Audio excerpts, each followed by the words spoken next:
In September of 2003, NASA deliberately flew a spacecraft into Jupiter and destroyed it. Galileo had 8 years of discoveries behind it and was nearly out of fuel, and the engineers could have simply let it drift. They did not. They burned it up on purpose at 48 kilometers per second because a dead, unsterilized machine might one day have fallen onto Europa. The ice moon it had just proven was hiding an ocean, 2 to 3 times all the water on Earth, 60 to 150 kilometers deep, liquid and completely dark for 4 billion years. We held a funeral for a spacecraft to keep that sea clean. Europa is the world everyone calls our best chance of finding life beyond Earth, and by the end of tonight you will know exactly why living on it would be far scarier than you think. It is not the radiation. It is not the cold. It is not the dark between here and there. Get comfortable. If you like having a comforting idea taken apart slowly and honestly, a quiet like and subscribe helps this channel reach more curious minds like you, because after tonight, the most promising world we know will never sound welcoming again. Now, let's slowly settle in.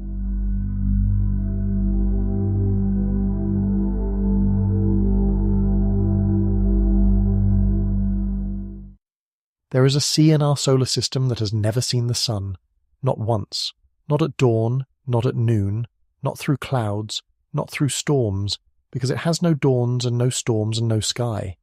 It is a real ocean, made of real salt water, and it holds more water than every ocean on Earth combined. And for something close to 4 billion years it has been lying in perfect darkness beneath a roof of ice, circling a planet that could swallow ours 1,300 times over. We have known about it, with real confidence, for only about 25 years, and almost everything about the way we talk about it is gentle and hopeful and wrong in one very specific way that we're going to spend tonight slowly uncovering. The world that carries this sea is called Europa, and you already know it, at least the postcard version. Europa is the ice moon of Jupiter. Europa is the place with the hidden ocean. Europa is, in the phrase repeated by every documentary, every textbook sidebar, and every space agency press release of the last 2 decades, the most promising place to look for life beyond Earth. When scientists rank the destinations that might answer the oldest question we have, Europa sits at or near the top of every list. It is the address the whole field points to. If you asked 100 planetary scientists where humanity should look first for a second example of biology, most of them would say the same word you're hearing now. The postcard is not a lie. That is what makes this story interesting. Every fact on it is true, and by the end of tonight, every one of those facts is going to feel different than it does right now. Europa was found on the 8th of January 1610 by Galileo Galilei, on one of the most consequential weeks any human being has ever spent looking upward. Through a small telescope of his own construction, he noticed points of light near Jupiter that moved from night to night, and he understood, faster than almost anyone alive would have, what that movement meant. These were moons. They circled Jupiter, not the Earth, and if 4 worlds could circle Jupiter, then the Earth was not the hinge of the universe. Europa, together with Io, Ganymede, and Callisto, did not just join the map of the sky. The 4 of them quietly ended the version of the cosmos in which everything revolved around us. The moon was later named for a princess from Greek myth, a young woman carried across dark water to a far shore by a god in disguise. Whoever chose the name could not have known how well it would fit. A world name for someone carried over a dark sea, which turned out to be a dark sea wearing a mask of ice. Let us lay out the basic card, the numbers a visitor would want. Europa is slightly smaller than our own moon, a little over 3,100 kilometers across compared to our moon's roughly 3,500. It circles Jupiter at a distance of about 671,000 kilometers, which is not much farther than our moon sits from us, except that the planet in the middle of that arrangement is more than 300 times the mass of Earth. Europa completes one orbit every 3.5 days, and like almost every large moon in the solar system, it is tidally locked, meaning the same face leans toward Jupiter forever. Its day and its orbit are the same thing, about 85 hours from one noon to the next. Hold on to that number. An 85-hour day sounds like a curiosity now. Later tonight it will feel like something else. And then there is the one extraordinary fact, the reason the postcard exists at all. Beneath its shell of ice, Europa almost certainly carries a global ocean of liquid salt water. Not a lake, not a pocket, an ocean that wraps the entire moon, estimated to hold roughly twice as much water as all of Earth's oceans put together, and by some estimates closer to 3 times. Picture every sea you have ever seen or feared or swum in, the Pacific and the Atlantic and the Arctic and all the rest, gathered into one body of water. Now double it. That is what is inside this small, bright moon. And the models that describe its heat budget suggest that this ocean has been liquid, continuously, for most of the age of the solar system, on the order of 4 billion years. Earth's oceans have boiled off worry after worry across that same stretch of time. Continents have assembled and torn apart. Our own seafloor is nowhere older than about 200 million years. Europa's ocean has simply been there, dark and quiet, since before anything on our planet had a spine. It is easy to understand why the world fell in love. The rule of thumb that guides the entire search for life is beautifully simple. Follow the water. Everywhere on Earth that we find liquid water, we find life. In boiling springs, in acid pools, in rock kilometers underground, in the darkest trenches of the sea. Water is the solvent, the stage, the bloodstream of every living thing we have ever met. So when the outer solar system, which was supposed to be a museum of dead ice, turned out to contain a warm, salted, planet-sized ocean, the conclusion wrote itself. If life exists anywhere else in the solar system, this is the first door to knock on. That sentence, in various forms, has anchored 4 decades of planning, and it is why billions of dollars are, at this moment, flying toward Jupiter in the shape of a spacecraft we will meet later tonight. Here is what tonight is actually about, though. We are going to take the postcard seriously, more seriously than it is usually taken. Suppose humanity did more than send machines. Suppose we tried to live there, on the most promising world we know, the destination that gets named whenever people talk about finding neighbours in our own solar system. Not a flag visit, a settlement, beds, kitchens, children's shoes, a Tuesday. We're going to walk through what that would actually involve, honestly, item by item, using only what has been measured and published. You can probably already guess the shape of the list.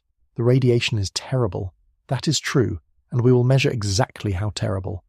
The cold is beyond anything on Earth. Also true. The distance, the isolation, the years between supply ships. True, true, true. Any one of those would earn Europa a warning label. And yet here is the strange thing. The thing this whole night is built around. None of those is the real problem. Every item on that list turns out to be survivable. An engineering problem with an engineering answer, the kind of hazard our species has a long record of outstubborning. So let me pose the question properly, because it is the question we will not let go of until the very end. Europa is the most promising world we know, the one place in our solar system that scientists point to when they talk about finding life. So why would actually living there be far scarier than you think?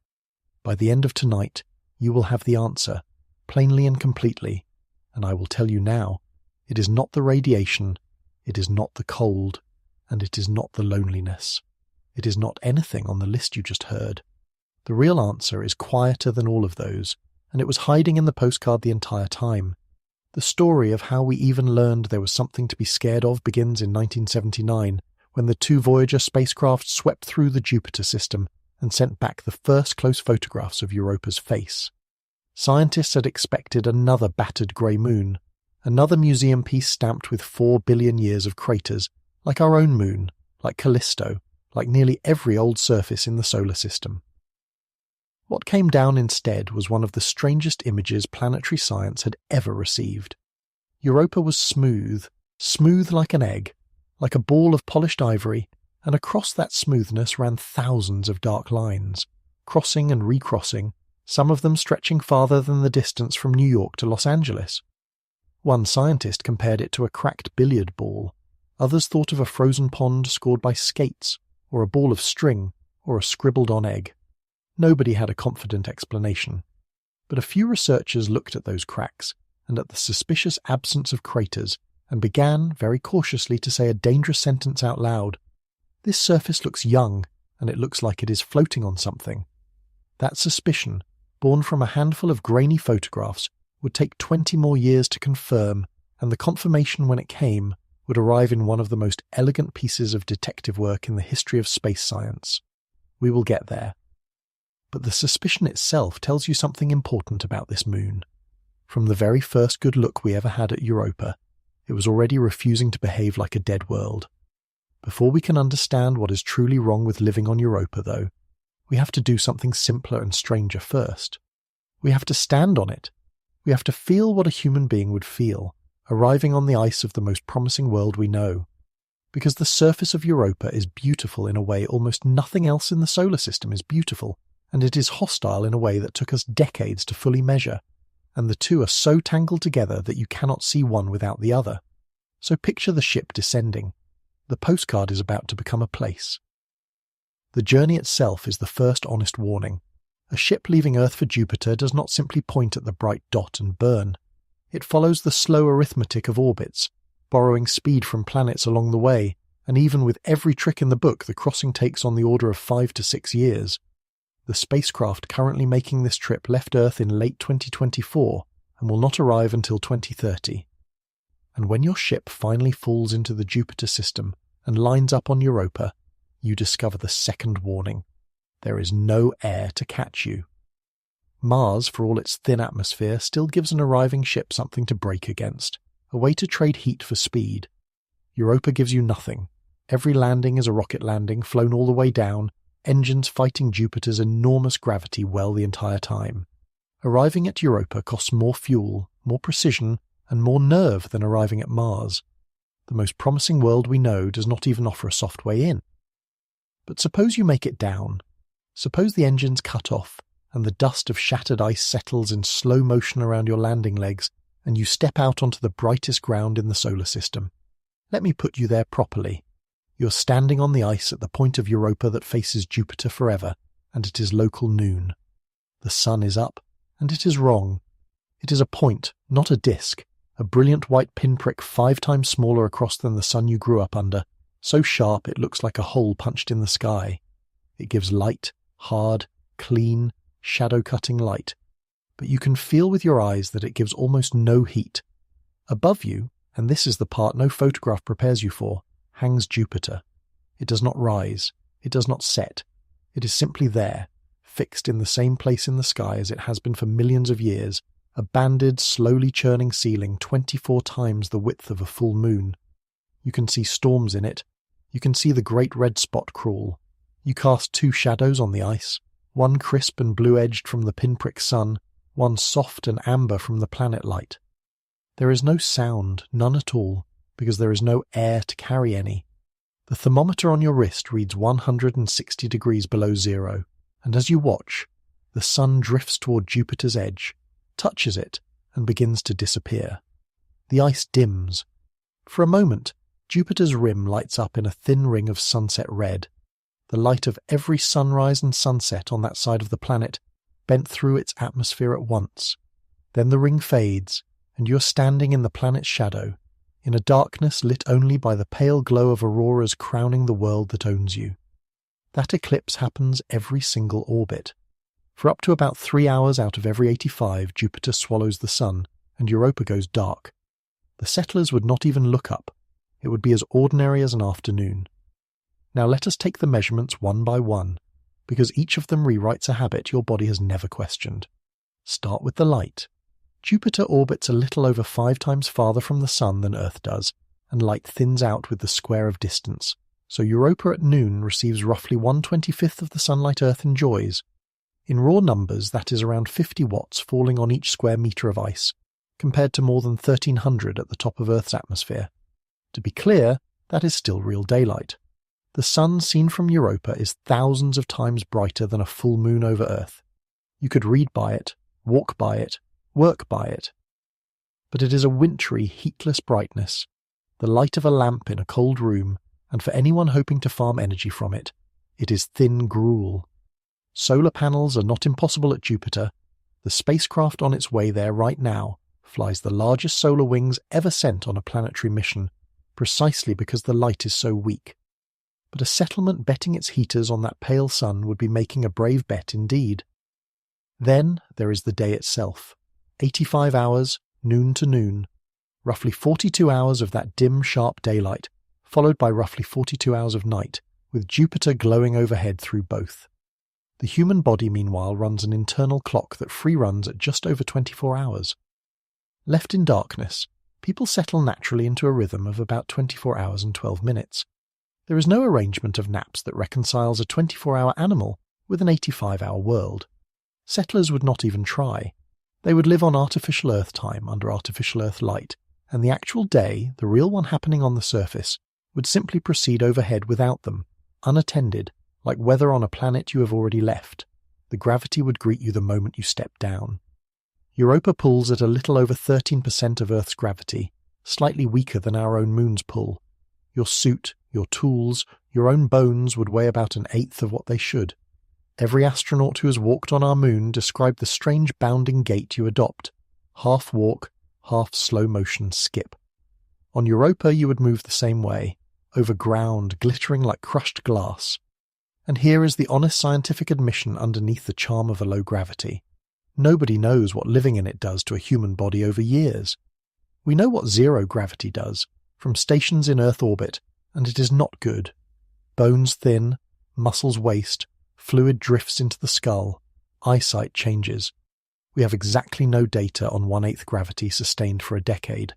Whether children can be safely carried and born in it is not a debated question. It is a blank page. The settlers would be the experiment. The cold is its own country, 160 degrees below zero at the warm equator at noon, and down toward 220 below near the poles. At those temperatures, the ice under your boots is not the slippery, half-melting substance of an Earth winter. Water ice at 160 below behaves mechanically like rock, like limestone.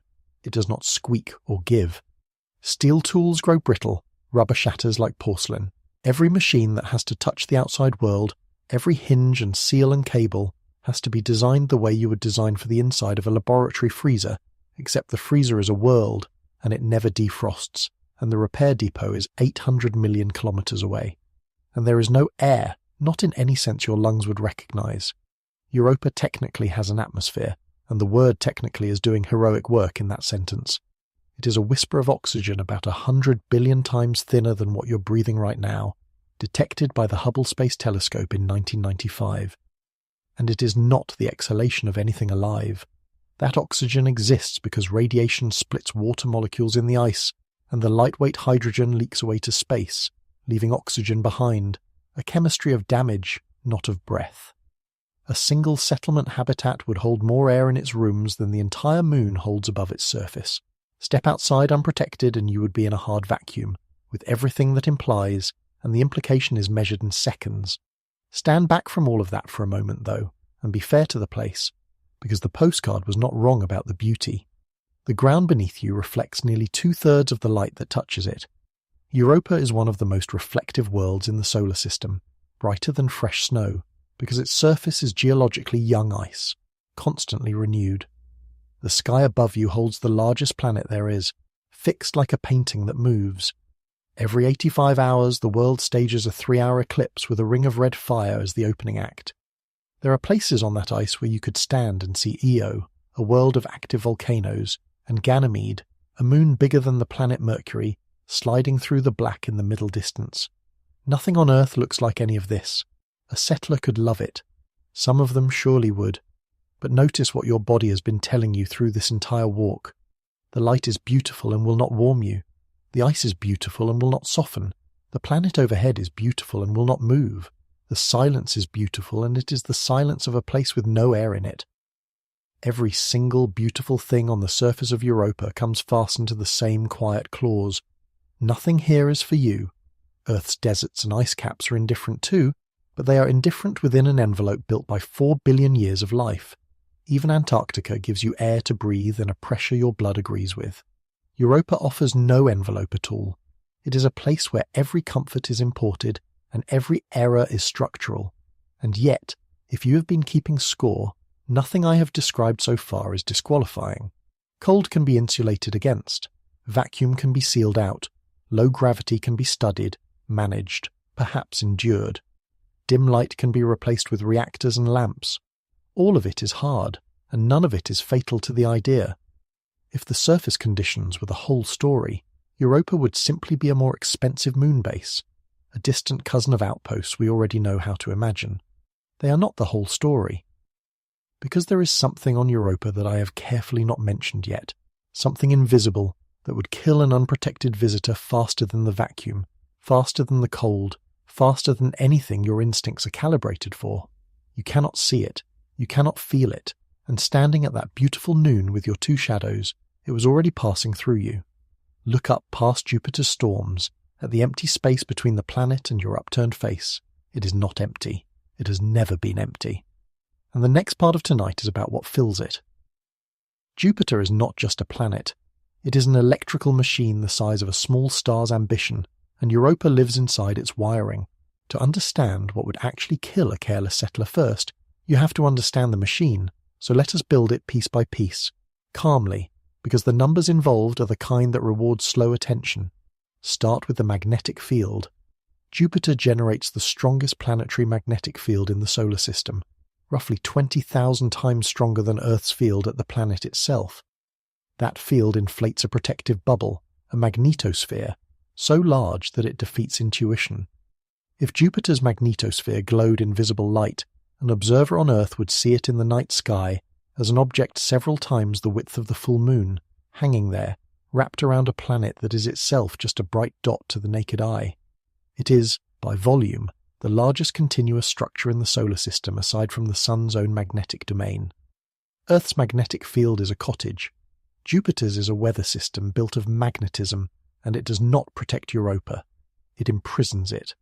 Now add the fuel. The innermost of the four large moons, Io, is the most volcanically active body known anywhere. Its surface is a lace of erupting calderas, and its volcanoes launch roughly a ton of material every second, mostly sulfur and oxygen, into the space around Jupiter.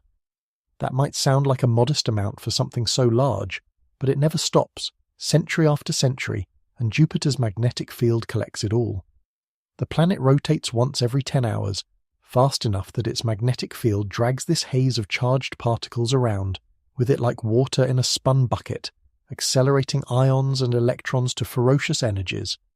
The result is a set of radiation belts, donuts of trapped fast invisible particles that make Earth's Van Allen belts look like a mild inconvenience, and Europa's orbit runs through them, not near them, through them, permanently on every one of its 85-hour days for the last 4 billion years. Here is what that means in a number, and it is the single most important number for any human plan on this moon. On the unshielded surface of Europa, the radiation dose is on the order of 5.4 sieverts per day. A sievert is the unit we use for radiation, as it affects human tissue, and the dose that kills roughly half the people exposed to it, absent intensive medical care, is about 5 sieverts.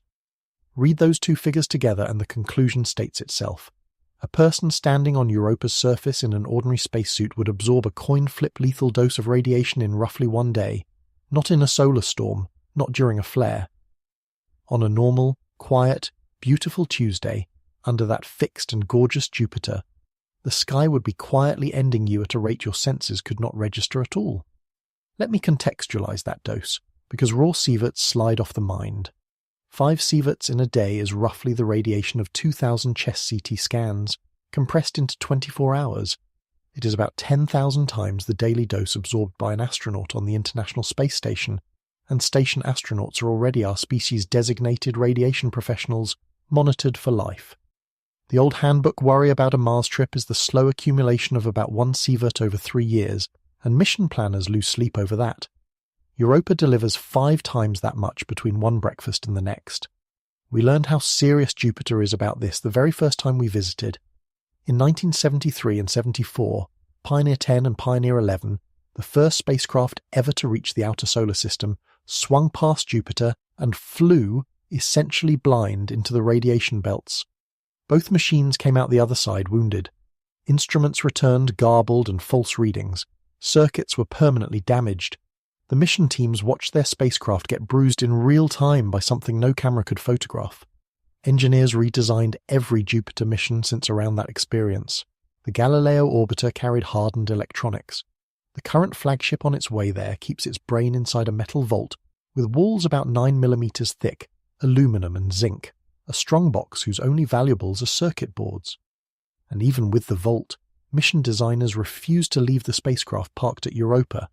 Instead of orbiting the moon, it will orbit Jupiter, and make 49 fast passes, diving in, grabbing data, and sprinting back out, because to linger in Europa's sky is to be sandblasted at the atomic scale. Machines that visit Europa behave, if you watch their trajectories, like people running between doorways in the rain. Except the rain is made of pieces of atoms moving near the speed of light. It is worth understanding what this kind of radiation actually does, physically, because the mechanism matters for everything a settlement would build. The particles around Europa include electrons accelerated to tens of mega-electron volts, energetic enough to pass straight through a spacecraft's aluminum skin. When such an electron plows into metal, it does not simply stop. It generates a spray of secondary radiation, X-rays kicked up inside the very walls meant to protect you, the shield itself becoming briefly, faintly, a source. Glass exposed on the surface slowly darkens and clouds.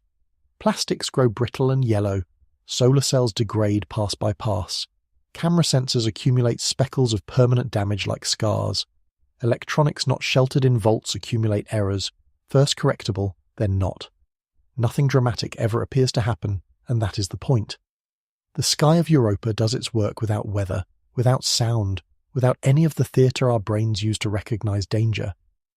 But the bombardment is not uniform, and this detail turns out to be one of the most consequential facts about the entire Moon. Because Europa is tidally locked, it keeps one face forward as it orbits, like a runner facing down the track, and Jupiter's magnetic field, whipped around by that 10-hour spin, rotates much faster than Europa moves. The result is that the radiation, carried along with the field, endlessly overtakes the Moon from behind.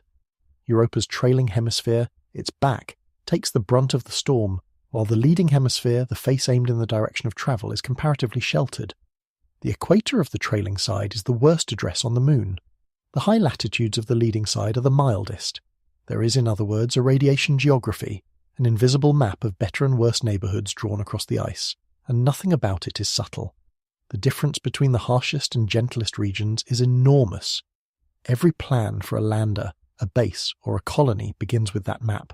So, and hold this thought, does every question about whether anything biological could survive near this Moon's surface?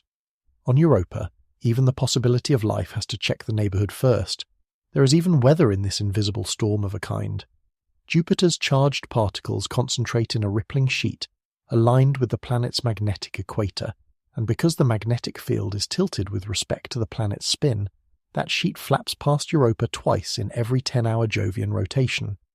A settlement's radiation monitors would register the particle flux rising and easing on a roughly 5-hour rhythm, a pulse, steady as breathing, that has beaten against this Moon since before the Earth had continents. The settlers would learn it the way sailors learn tides. Surface crews would time the risky jobs for the gentler hours of the cycle, and the colony's safety office would publish the day's radiation weather alongside the eclipse schedule, a forecast for a storm that has never once, in 4 billion years, actually stopped.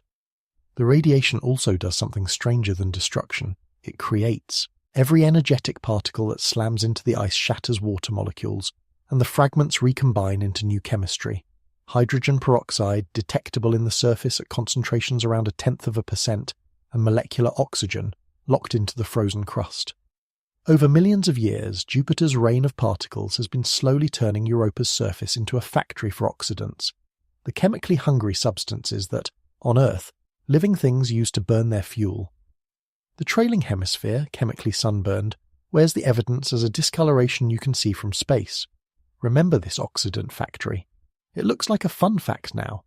Later tonight, when we are underneath the ice, it becomes one of the hinges the entire question of life turns on. Though a note of humility belongs here too. In 2024, measurements from the Juno spacecraft cut the estimated oxygen production rate down to about 12 kilograms per second, far below some earlier estimates that had run to hundreds. 12 kilograms a second is still a real supply, but the factory runs slower than we once hoped, and that downgrade quietly matters for everything downstream. Now, what would people actually do about this sky? The answer is simple to say and heavy to live. Get underground and stay there. A few meters of ice overhead stops the particle rain almost completely. Ice is superb shielding, and Europa is made of it. A settlement would be dug in, or built and then buried, with the living quarters wrapped in the very substance of the Moon. Surface excursions would not be casual. They would be budgeted, in the most literal sense. Every settler would carry a dosimeter, and every hour spent under the open sky would be an hour recorded against a lifetime allowance.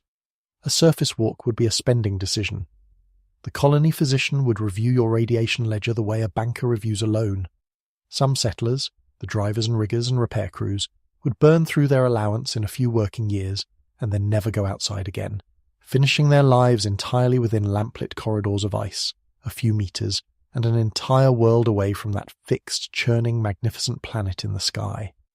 And yet, notice what kind of problem this is.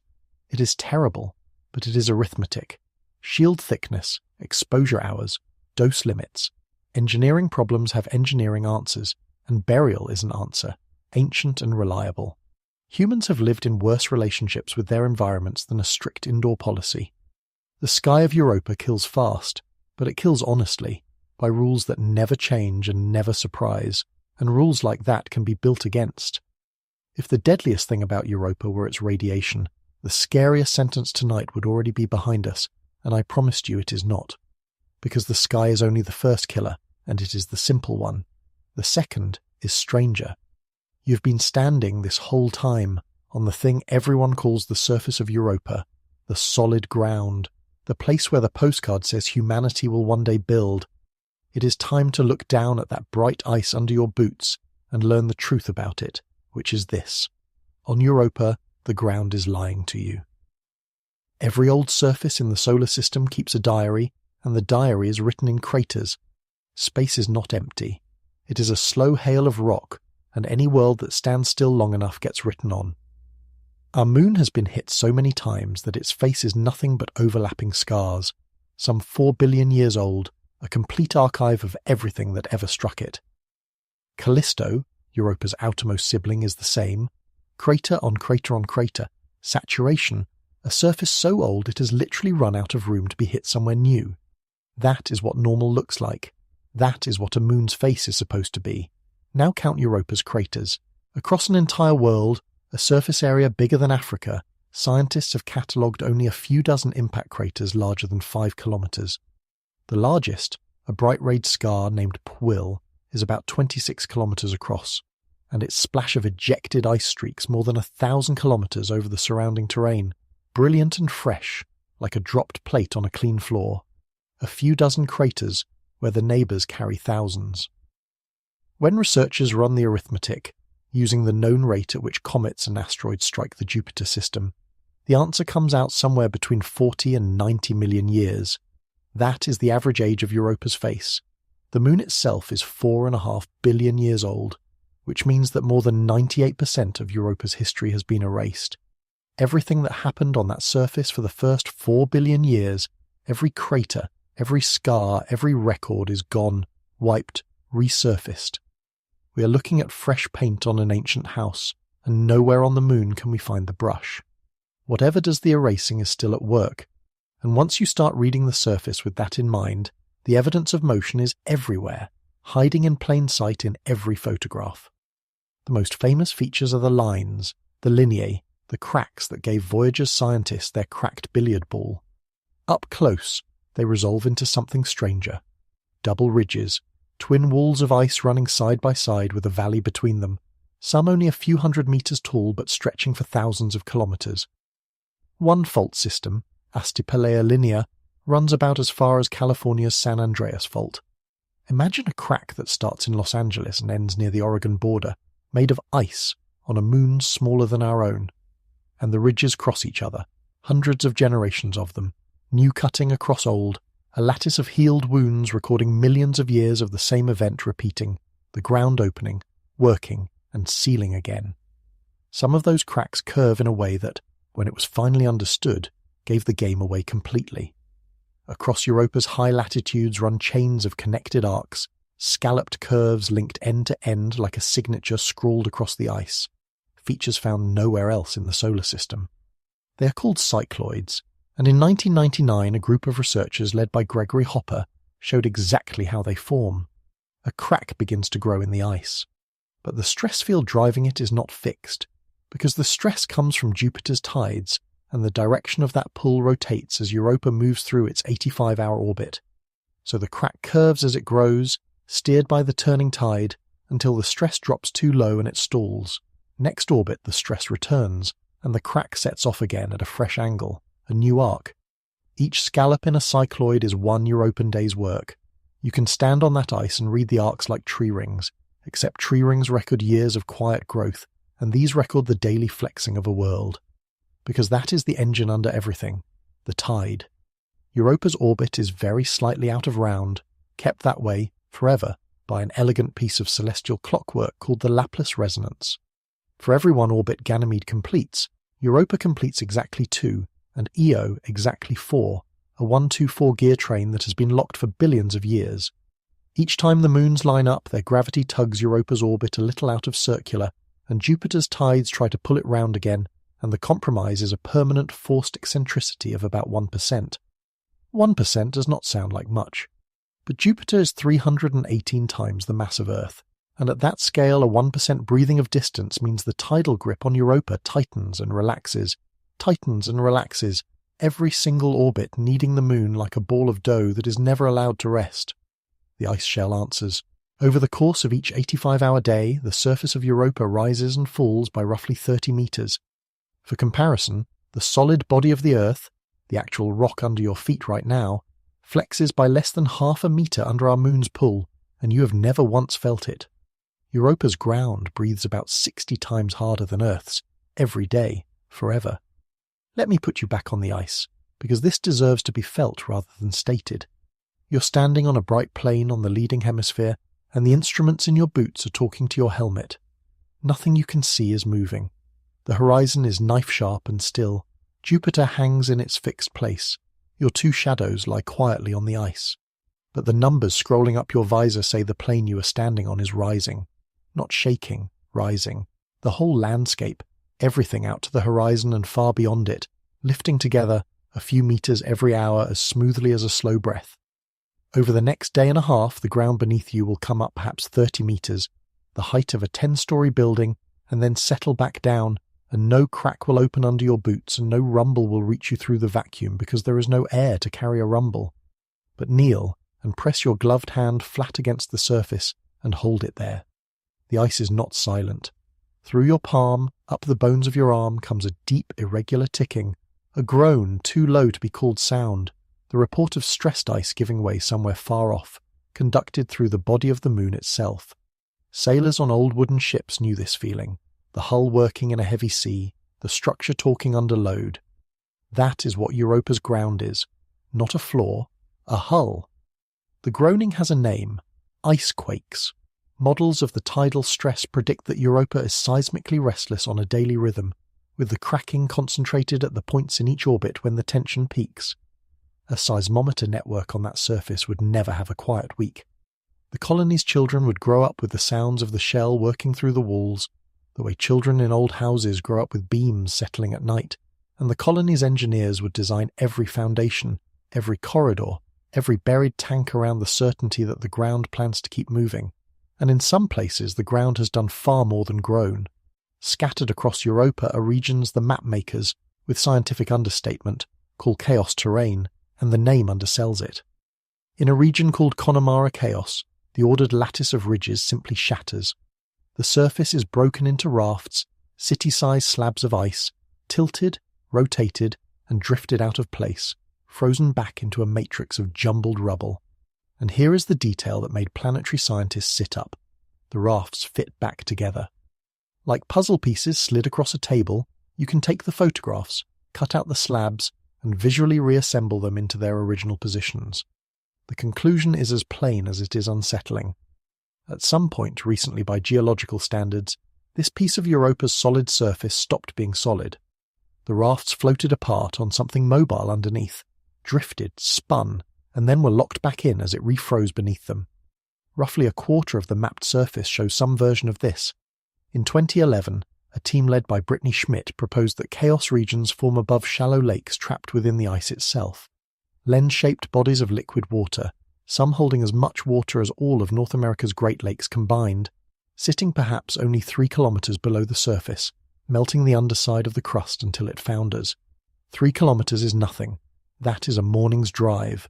Under some of the strangest ground on Europa, there may be lakes closer to the surface than the nearest town is to your home. There is one more scale of restlessness, the largest of all, and it removes the last comfort a settler might cling to, the idea of a permanent address. Europa's shell of ice is not anchored to the rock of the moon's interior. It floats, decoupled, on whatever lies between, and the tides can drag it.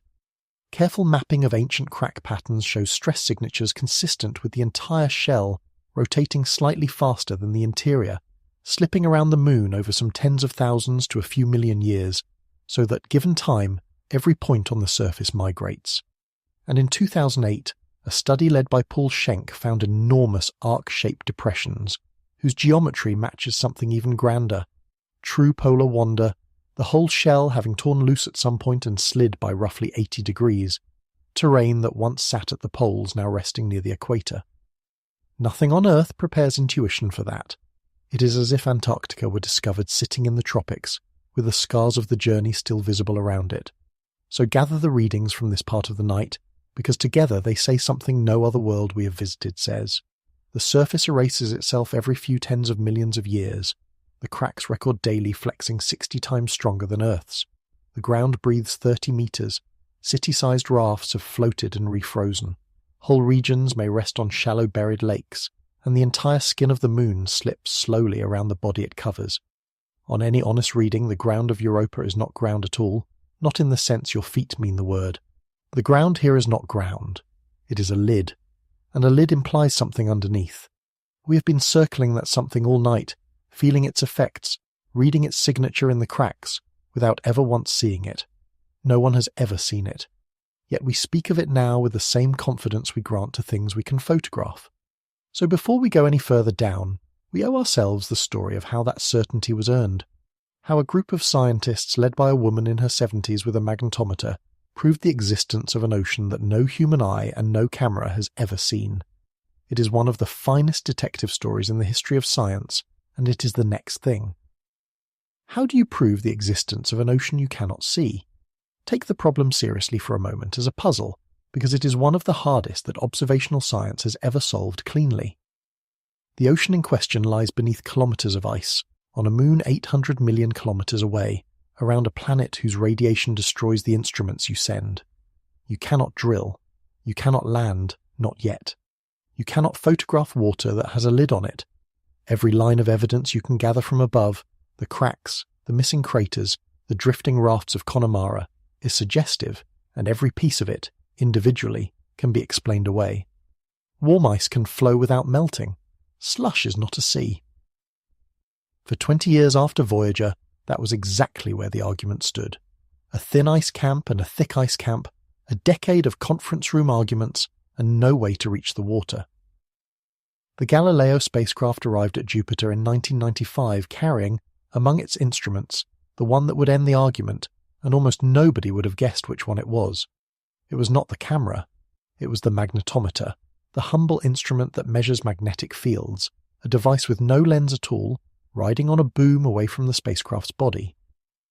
Over 8 years, Galileo made about a dozen close passes of Europa, some skimming within roughly 200 kilometers of the ice, and on each pass the magnetometer quietly took the measurements that would let a team at the University of California, Los Angeles, perform a piece of reasoning that belongs in the same drawer as the great deductions of physics. Here is the reasoning, and it is worth walking through slowly, because when you see it whole you will trust the ocean as much as the scientists do. Jupiter's enormous magnetic field is tilted about 10 degrees away from the planet's spin axis. Because of that tilt, as Jupiter rotates every 10 hours, its field, as experienced at Europa, does not hold steady. It rocks, back and forth, in a perfectly regular rhythm, every 5.5 hours, like a lighthouse beam sweeping past a fixed buoy. Now there is a law of physics, the same law that runs every electric generator on Earth, which says that a changing magnetic field passing through a conductor must drive electrical currents in it, and that those currents must generate their own answering magnetic field. The logic is airtight in both directions. If Europa contained a large body of electrically conducting material, Jupiter's rocking field would force it to answer, with a secondary field of a predictable strength, a predictable shape, and, most beautifully, a polarity that flips in perfect time with the 5.5-hour rocking. And if Europa contained no such conductor, there could be no answer at all. Solid ice conducts electricity poorly, cold rock conducts it worse. But salt water is a fine conductor, and a global layer of it, even a few kilometers thick, would sing back to Jupiter loud and clear. The team that led this work was headed by Margaret Kyvelson, a physicist who had joined UCLA in 1955 in an era when a woman in a physics department was expected to be passing through, and who had instead spent 4 decades becoming one of the world's authorities on planetary magnetism. By the time the Europa data came in, she was in her 70s. She had spent a career listening to the magnetic voices of planets, and she knew exactly what to ask of this one. Pass after pass, her team compared the measured field around Europa against the 2 predictions: silent moon, answering moon, and Europa answered. The induced field was there, at the right strength, in the right orientation, and it flipped, every 5.5 hours, precisely in step with Jupiter's rocking beam. The ice could not do it.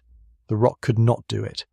Only one available material on a moon like this could: a global, salty, liquid ocean, hidden within about 30 kilometers of the surface. In the year 2000, Kyvelson and her colleagues published the result, and the argument that had run for 2 decades was, in every practical sense, over. No camera ever saw the water. A magnetometer heard it. The sea answered Jupiter's field the way a struck bell answers a mallet, and a scientist in her 70s, listening with the right instrument, caught the ringing. I want to sit with that for a breath, because it is easy to move past and it deserves not to be moved past. Every other ocean in human history was discovered by someone getting wet. This one was discovered by induction, by a rocking field and an answering current, by pure reasoning applied to a needle's twitch 800 million kilometers from home. It remains, arguably, the single most consequential magnetometer measurement in the history of planetary science, and it converted Europa's ocean from a lovely idea into a measured fact. Facts have weight. Every question we ask for the rest of tonight leans on this one. With the ocean established, the rest of Galileo's data suddenly snapped into focus. Careful tracking of the spacecraft's motion during flybys, watching how Europa's gravity tugged the radio signal, showed that the moon is layered like a planet. A metallic core, a rocky mantle, and wrapped around it all an outer envelope of water, ice and liquid together, between about 80 and 170 kilometers thick. Split that envelope with the canonical estimates, a shell of ice perhaps 15 to 25 kilometers, and you are left with an ocean below it that is 60 to 150 kilometers deep. We will stand at the edge of what those numbers mean in a little while. For now, hold just one of them. 2 to 3 times the water of all Earth's oceans. On a moon you could park comfortably inside Australia. Earth, it turns out, is not the water world of the solar system. Earth is the world with a film of water on it, a damp planet wearing its seas like condensation on glass. The real water world is a moon a quarter our size, and it keeps its entire treasury under a single locked lid. And the arrangement of the layers matters as much as their size. On Ganymede and on Titan, the other great hidden oceans of the outer solar system, the water is believed to be sandwiched between 2 layers of ice, sealed above and below, water wrapped in freezer packaging, touching nothing but more frozen water. Europa is different. Its ocean sits, as far as we can tell, directly on rock, on the silicate mantle of the moon itself. If you want chemistry, and life is chemistry, that contact is everything. Water against warm mineral, the same arrangement that, at the bottom of Earth's oceans, builds hot springs and feeds ecosystems that have never seen the sun. What keeps it warm is the tide we have already met, the endless 1% kneading enforced by the Laplace resonance, dissipating heat through the shell and plausibly through the rock below. And if you want proof that this tidal engine is no gentle theory, you only have to look one moon inward. Io, held in the same resonance, is squeezed harder, and Io is the most volcanically active body in the solar system, a world being visibly cooked by the same mechanism that is quietly keeping Europa's ocean from freezing. The furnace next door is real. Europa just runs it on a lower setting, under a lid. There may even have been moments when the ocean, or at least its outposts in the shell, reached up and touched space. In December of 2012, the Hubble Space Telescope caught ultraviolet signatures of water vapor, standing some 200 kilometers above Europa's south polar region. A plume, 10 times the height of Everest, apparently venting from the ice and falling back. William Sparks and his colleagues later imaged plume-like silhouettes at the moon's edge in 2014 and 2016. And in 2018 came the strangest chapter. Researchers re-examining 20-year-old data from Galileo's closest flyby from 1997 realized the spacecraft had recorded a sharp bend in the magnetic field and a burst of plasma exactly consistent with flying straight through a plume. The evidence had been sitting in the archive for 2 decades, and no one had known to look. Europa's plumes remain shy, sporadic, and stubbornly hard to pin down, nothing like the faithful geysers of Enceladus, and we will later meet a very good reason why the ice might prefer to keep its vents closed. But the episode teaches a humbling lesson about this moon. Even the data we already have may contain announcements we have not yet opened. There is one more scene in the Galileo story, and it is the one I most want you to keep. By 2003, the spacecraft was dying. Its fuel was nearly gone, its systems worn down by years inside Jupiter's radiation. NASA faced a choice about how to end the mission, and the choice was shaped by a single consideration. An abandoned spacecraft in orbit is a drifting piece of debris, and drifting debris given years and gravity can go anywhere, including into Europa. Galileo had never been sterilized. It carried dormant on its surfaces the ordinary microbial dust of the planet it came from. If it ever struck that ice, Earth life would be delivered to the doorstep of the one ocean in the solar system we most hope has developed life of its own. So the decision was made, and in September of 2003 engineers steered Galileo into Jupiter itself. The spacecraft that had proven the hidden ocean was flown, deliberately, into the planet's atmosphere at 48 kilometers per second, where it broke apart and vaporized, so that it could never ever touch the world it had discovered. Think about what that means. We held a funeral for a machine to protect a sea we have never seen. Long before any parliament debated it, before any settler packed a bag, the people who know Europa best had already begun behaving, quietly and at real cost, as if something down there might be alive. Keep that thought close as we go forward, because we are done circling. We know the sea is there, the bell is rung, the fact is bought and paid for. The next question is the one every ladder of tonight's story hangs from, the question that decides how hard the ocean is to reach, how isolated it is from the surface, and whether anything can pass between the dark water and the bright ice in either direction. The question is brutally simple. How thick is the lid? Let us step back for a moment and put the pieces together, because we have gathered more than it may feel like, and the picture they make is worth seeing whole before we go deeper. We began with the postcard, the ice moon with the hidden ocean, the most promising world we know. Then we stood on it, and found a beautiful surface where the sun is a heatless point. The day is 85 hours, and nothing, not the light, not the gravity, not the silence, is for you. Then we looked up, and found the first killer, a sky that delivers a lethal dose in a day, ruled by Jupiter's magnetic machine, answerable only by burial. Then we looked down, and found that the ground itself is the second stranger, a surface that erases itself, breathes 30 meters a day, breaks into drifting rafts and slides, over ages, around the moon it wraps. And then we learned how we know what lies beneath it, a magnetometer, a rocking field, and an answering sea, confirmed by a scientist who caught an ocean ringing like a bell, a lethal sky, a restless lid, a proven, invisible sea. That is where we stand, and every plan any human could ever make about this moon now funnels into a single number that we have so far left vague. How much ice lies between the surface and the water? It sounds like a detail. It is the opposite. If the shell is 2 kilometers thick, Europa is an ocean with a hatch. Probes tunnel through in months. Plumes vent freely. The water is practically within reach, and settlement plans get giddy. If the shell is 30 kilometers thick, Europa is a bank vault. The ocean becomes one of the most isolated bodies of water in the universe, and every dream of touching it is a generational engineering project. The entire meaning of the moon pivots on that measurement, which is why, for 30 years, the thickness of Europa's ice shell has been one of the most productive arguments in planetary science. Both camps had real evidence. The thin shell camp pointed at the chaos regions.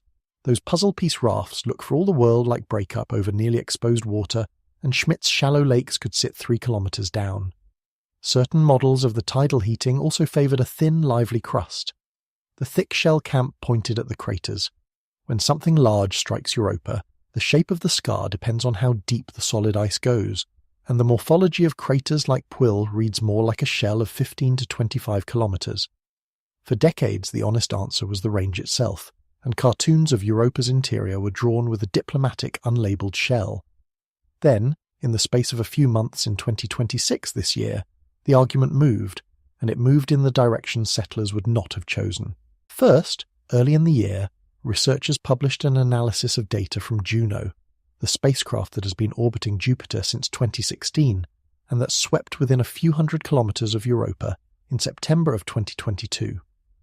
Juno carries a microwave radiometer, an instrument that senses heat rising from beneath the surface, effectively taking a world's temperature at depth. Reading those layers under Europa's ice, the team concluded that the shell's average thickness is close to 29 kilometers. 29. Not 2, not 5, not the hopeful handful from the thin ice years. Nearly 30 kilometers of solid, rock-hard, radiation-armored ice, on average, between the sky and the sea. Then came the second result, published in July of 2026, only weeks ago as I speak, and in its quiet way it may be the more consequential of the two. A team studying the physics of Europan fractures asked a simple question. When a crack does open all the way to liquid, when the ocean or a shallow lake gets its moment of contact with the surface, what actually happens in the crack? The answer from laboratory ice physics and modelling is this. The rising water does not politely freeze into a plug over months, sealing slowly like a pond in November. Instead, in the vacuum chill of the fracture, the water erupts into frazzle ice, a blizzard of fine crystals forming directly in the water column, slush that chokes the opening and then hardens. The crack does not close in months, it closes in hours.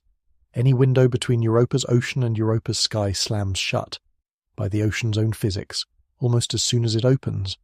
The shell, in other words, is not a leaky membrane that happens to be thick.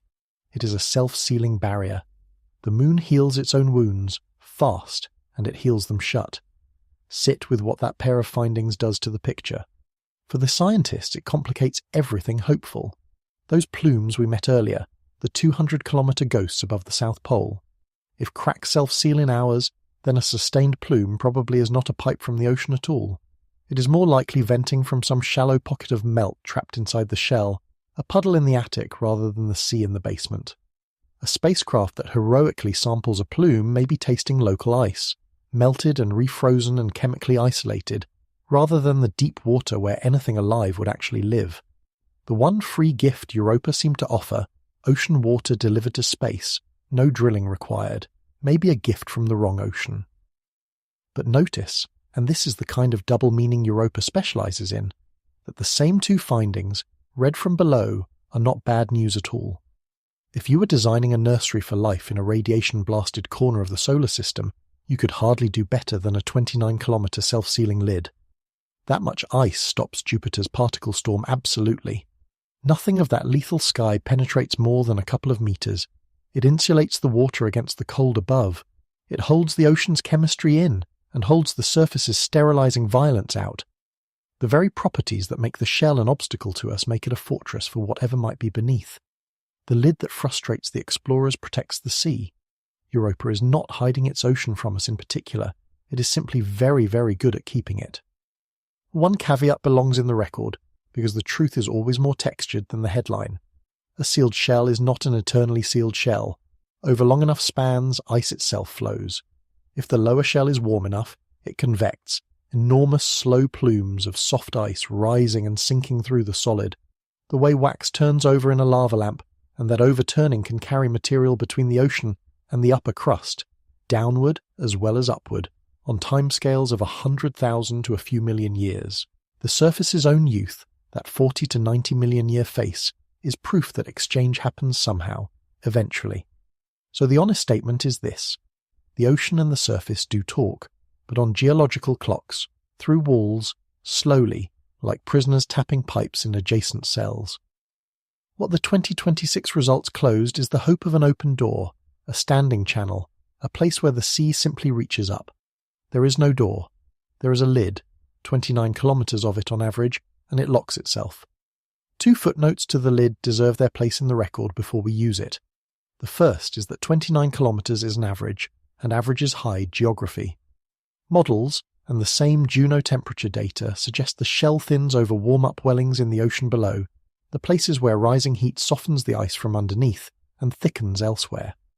Those thin patches are almost certainly where chaos terrain forms, and they are exactly where any future melt probe mission would aim.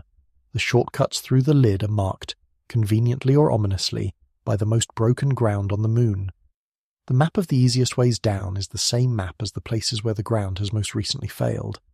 The second footnote is stranger. The power bill for all this does not quite add up. Keeping an ocean 60 to 150 kilometers deep liquid for 4 billion years underneath a lid that thick takes a steady supply of heat, and when researchers tally the tidal flexing of the shell and the rock, the models strain to cover the invoice. Something may be missing from the books, and the leading candidate is a seafloor that is not dead. A rocky mantle needed hard enough to stay volcanically warm, perhaps volcanically active, at the bottom of the sea. No one has observed it. No instrument yet flown can. But the ocean's sheer persistence is itself a kind of evidence, a fact in search of a furnace. Hold that thought about the floor of the sea. We will be standing on it, in imagination, very soon. So what would settlers actually do about the lid? 3 things, and the first 2 are almost comfortable.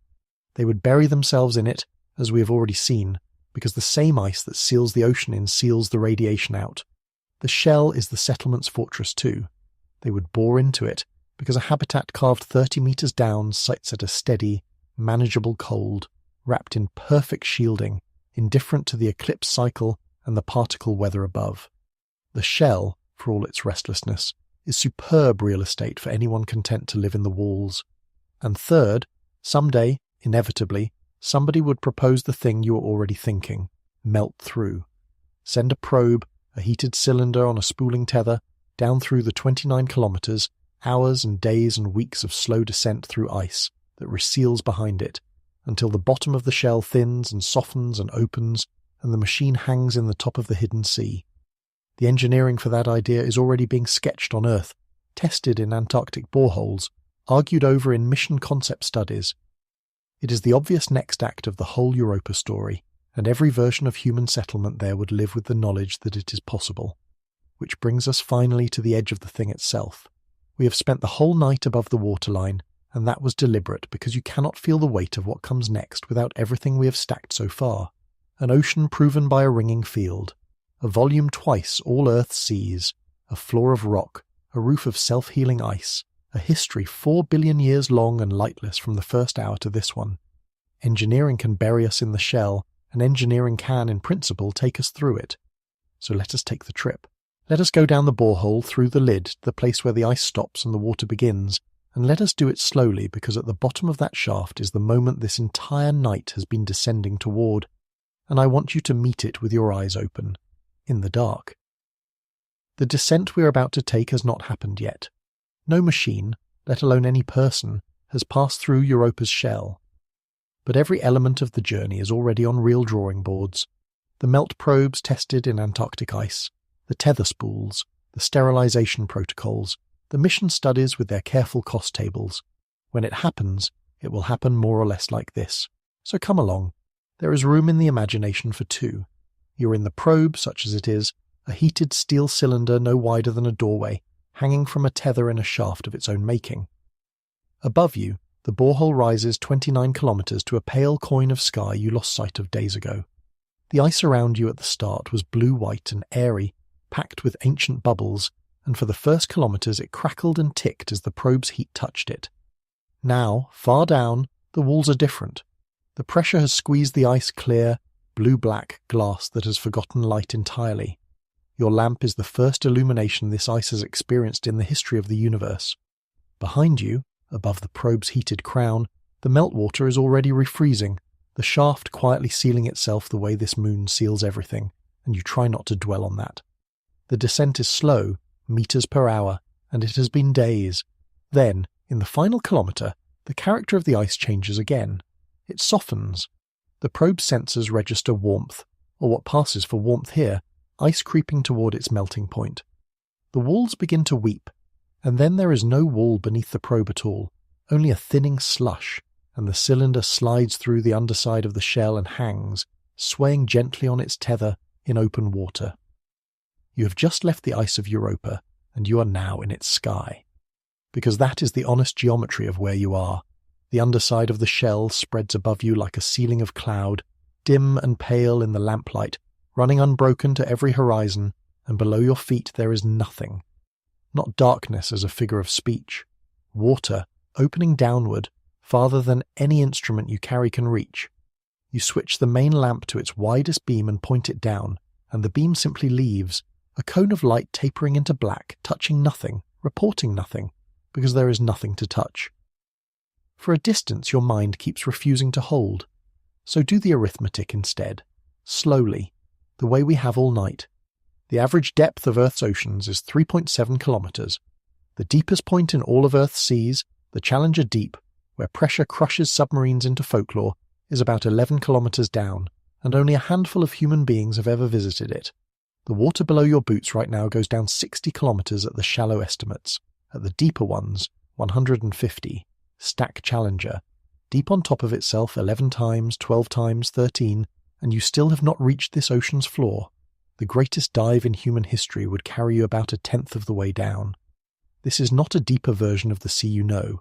It is a different category of object, a body of water in which the entire vertical range of earthly ocean experience, every whale fall, every trench, every abyssal plain, would fit into the top slice, with 100 kilometers of unexplored black below it. And then, because protocol is protocol and power is precious, the lamp switches off. What replaces it is not the darkness of a bedroom, or a cave, or a moonless night at sea, all of which are temporary arrangements, accidents of shadow with light waiting outside them. This is the native condition of the place. The darkness you're hanging in is 4 billion years old. It was here, exactly like this, before the first fish swam on Earth, before the first cell divided on Earth, before there was an Earth worth mentioning at all in the biography of water. In all that time, no dawn has ever reached this ocean. No storm has ever whitened its surface, because it has no surface, only a roof. No moon has ever silvered it. It is a moon. Light itself, sunlight, starlight, any light, has simply never been a fact here. With the possible exception, some researchers speculate of the faintest occasional shimmer where cracking ice or radiation, charged crystals discharge their stored energy, sparks in the roof that nothing has eyes to see. Every ocean in human experience, however deep, is the basement of a lit house. This is a house that has never had a light on. Darkness on Earth is a condition. Darkness here is the ocean's entire history. Before the lamp went out, you saw the neighborhood you're actually hanging in, and it deserves description, because the boundary between Europa's ice and Europa's water is not a clean line. It is a weather system. On Earth, under Antarctic sea ice, divers film a phenomenon called a brinacle. As seawater freezes above, it expels its salt, and that cold, dense, salt-saturated water sinks in a thin stream, freezing the gentler water around it as it goes, building a hollow finger of ice that reaches downward like a slow icicle, killing what it touches on the seafloor. Under Europa's shell, versions of that process would be running on the scale of a world. Plumes of rejected brine sinking in threads and curtains. Frazzle crystals, the same fine slush that seals the cracks, forming in the open water and rising in glittering clouds to plaster themselves against the ceiling. Slabs of the roof's underside, waterlogged and heavy, occasionally losing their grip and beginning the 100-kilometer fall to the floor. A snowfall of ice into the deep with no one beneath it to call it snow. The underside of the lid is not a still ceiling. It is the roof of a storm that has been falling, in absolute darkness and slow motion, for 4 billion years. Your body, hanging in the harness in the dark, would be doing something interesting around now, and it is worth being honest about it. Human fear of deep water is old and well documented. There is a word, thalassophobia, for the particular dread of the large, the submerged, the unseeable below. That entire architecture of dread was calibrated on Earth's seas, on 11 kilometers at the absolute worst. Nothing in your evolutionary history has an entry for 100. The instrument panel glows softly. The tether creaks. Somewhere above you, through 29 kilometers of self-sealing ice, there is a settlement with lamplit corridors and the smell of coffee. and it has never felt farther away than it does right now, in the one place every plan and poster and postcard agreed was the entire point of coming. Let me give you the measured facts about where you are hanging, because they are their own kind of poetry. The pressure at this depth, just under the shell, is already beyond anything in Earth's open oceans, and it climbs from here. At the floor, 100 or more kilometers down, it reaches roughly 1.5 times the pressure at the bottom of the Mariana Trench. Interestingly, that is not the impossible part. It is within the reach of engineering we half possess already, an order of magnitude game our deep-sea vehicles have played before. The impossible part is everything else. The distance, the dark, the cold water barely above freezing, the resealing roof, the fact that every joule of power and every lumen of light in this entire ocean is whatever you brought with you. The water itself is salty, though with which salt, and how much, remains genuinely open, and that question turns out to matter enormously, as we will see shortly. It may be gentle brine, earth-like, almost kind. It may be something closer to battery acid's colder cousin. From inside the probe in the dark you cannot tell. The ocean does not introduce itself, and there is one more fact about this water, the one I have been saving, the one that reorganizes all the others.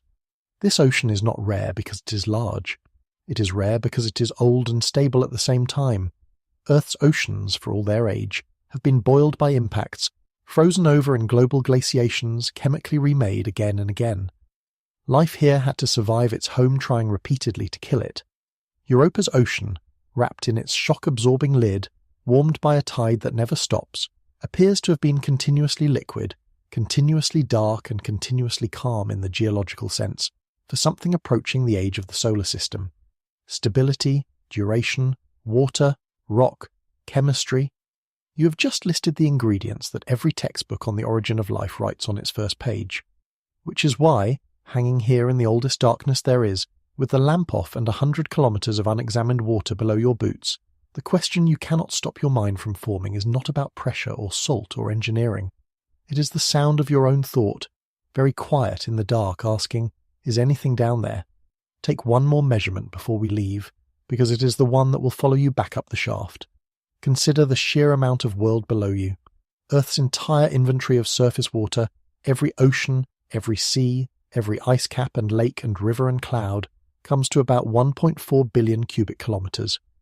The water you're hanging in right now holds roughly twice that, by some estimates closer to 3 times, around 3 billion cubic kilometers of continuous connected unfrozen sea. Humanity has spent 5 centuries charting Earth's oceans and has directly observed, by most accountings, only a fraction of their flaw in any detail. This ocean is twice that size, has no flaw anyone has measured, no chart with a single sounding on it, no first expedition even scheduled.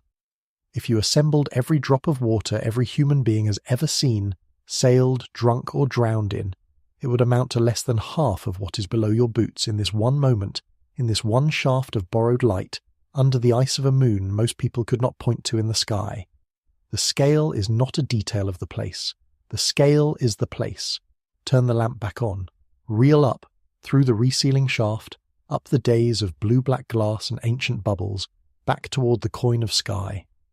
We're going to answer that question as honestly as the human race currently can.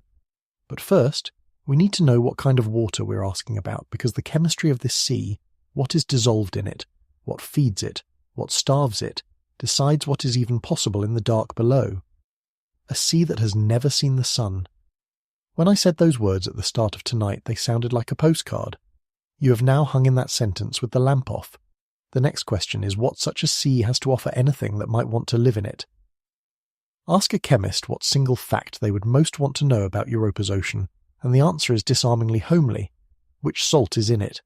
Not whether there are exotic compounds, not whether there are miracles. Which salt?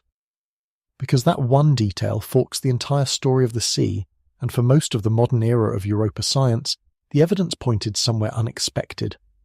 The default guess, built from models of Europa's rocky interior slowly dissolving into the water above it, was magnesium sulfate, the substance sold in pharmacies as Epsom salt. An Epsom salt ocean would be a bitter, alien-tasting sea, chemically quite different from Earth's, and early spectra of Europa's surface, smeared and blurred by radiation processing, seemed loosely consistent with sulfate salts. For years, that was the tentative picture, a strange brine drawn from a strange rock on a strange world. Then, in 2019, 3 researchers, Samantha Trumbo, Mike Brown, and Kevin Hand, went looking with fresh eyes and a sharper tool. They used the Hubble Space Telescope to study Tara Regio, one of those regions of young, broken chaos terrain where material from below has most recently reached the surface, and they found the unmistakable visible light signature of sodium chloride, irradiated table salt. Ordinary salt, the salt of Earth's oceans, the salt on your kitchen table, turns a distinctive shade of a yellow-brown when Jupiter's radiation batters its crystal structure, and Tara Regio is stained exactly that colour. The reading of the evidence runs like this. The freshest deliveries from Europa's interior carry ordinary chloride salt, which means the ocean below may be, chemically speaking, far more like Earth's seas than the Epsom salt model suggested. Think about the humility of the method and the strangeness of it.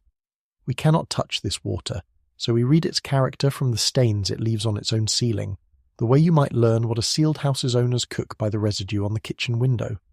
Chaos terrain is the ocean's notice board, and radiation is the developing fluid that makes the messages visible. The same notice board has yielded a second message, arguably a more important one.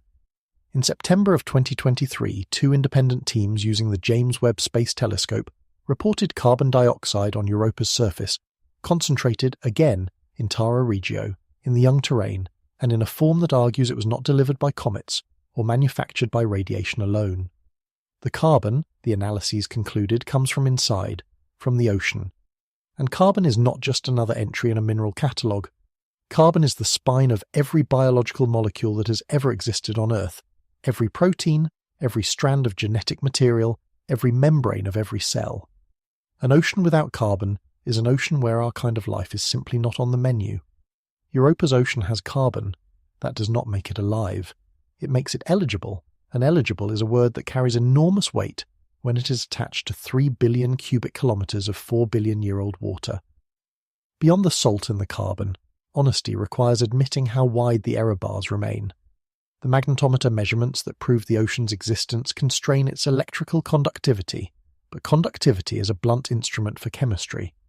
The data comfortably admit anything from a gently salted sea to a brine denser and saltier than the Dead Sea. Those 2 extremes describe profoundly different worlds. One is water that earthly microbes dropped into it might find merely challenging. The other approaches the limits at which biochemistry, as we know it, can run at all.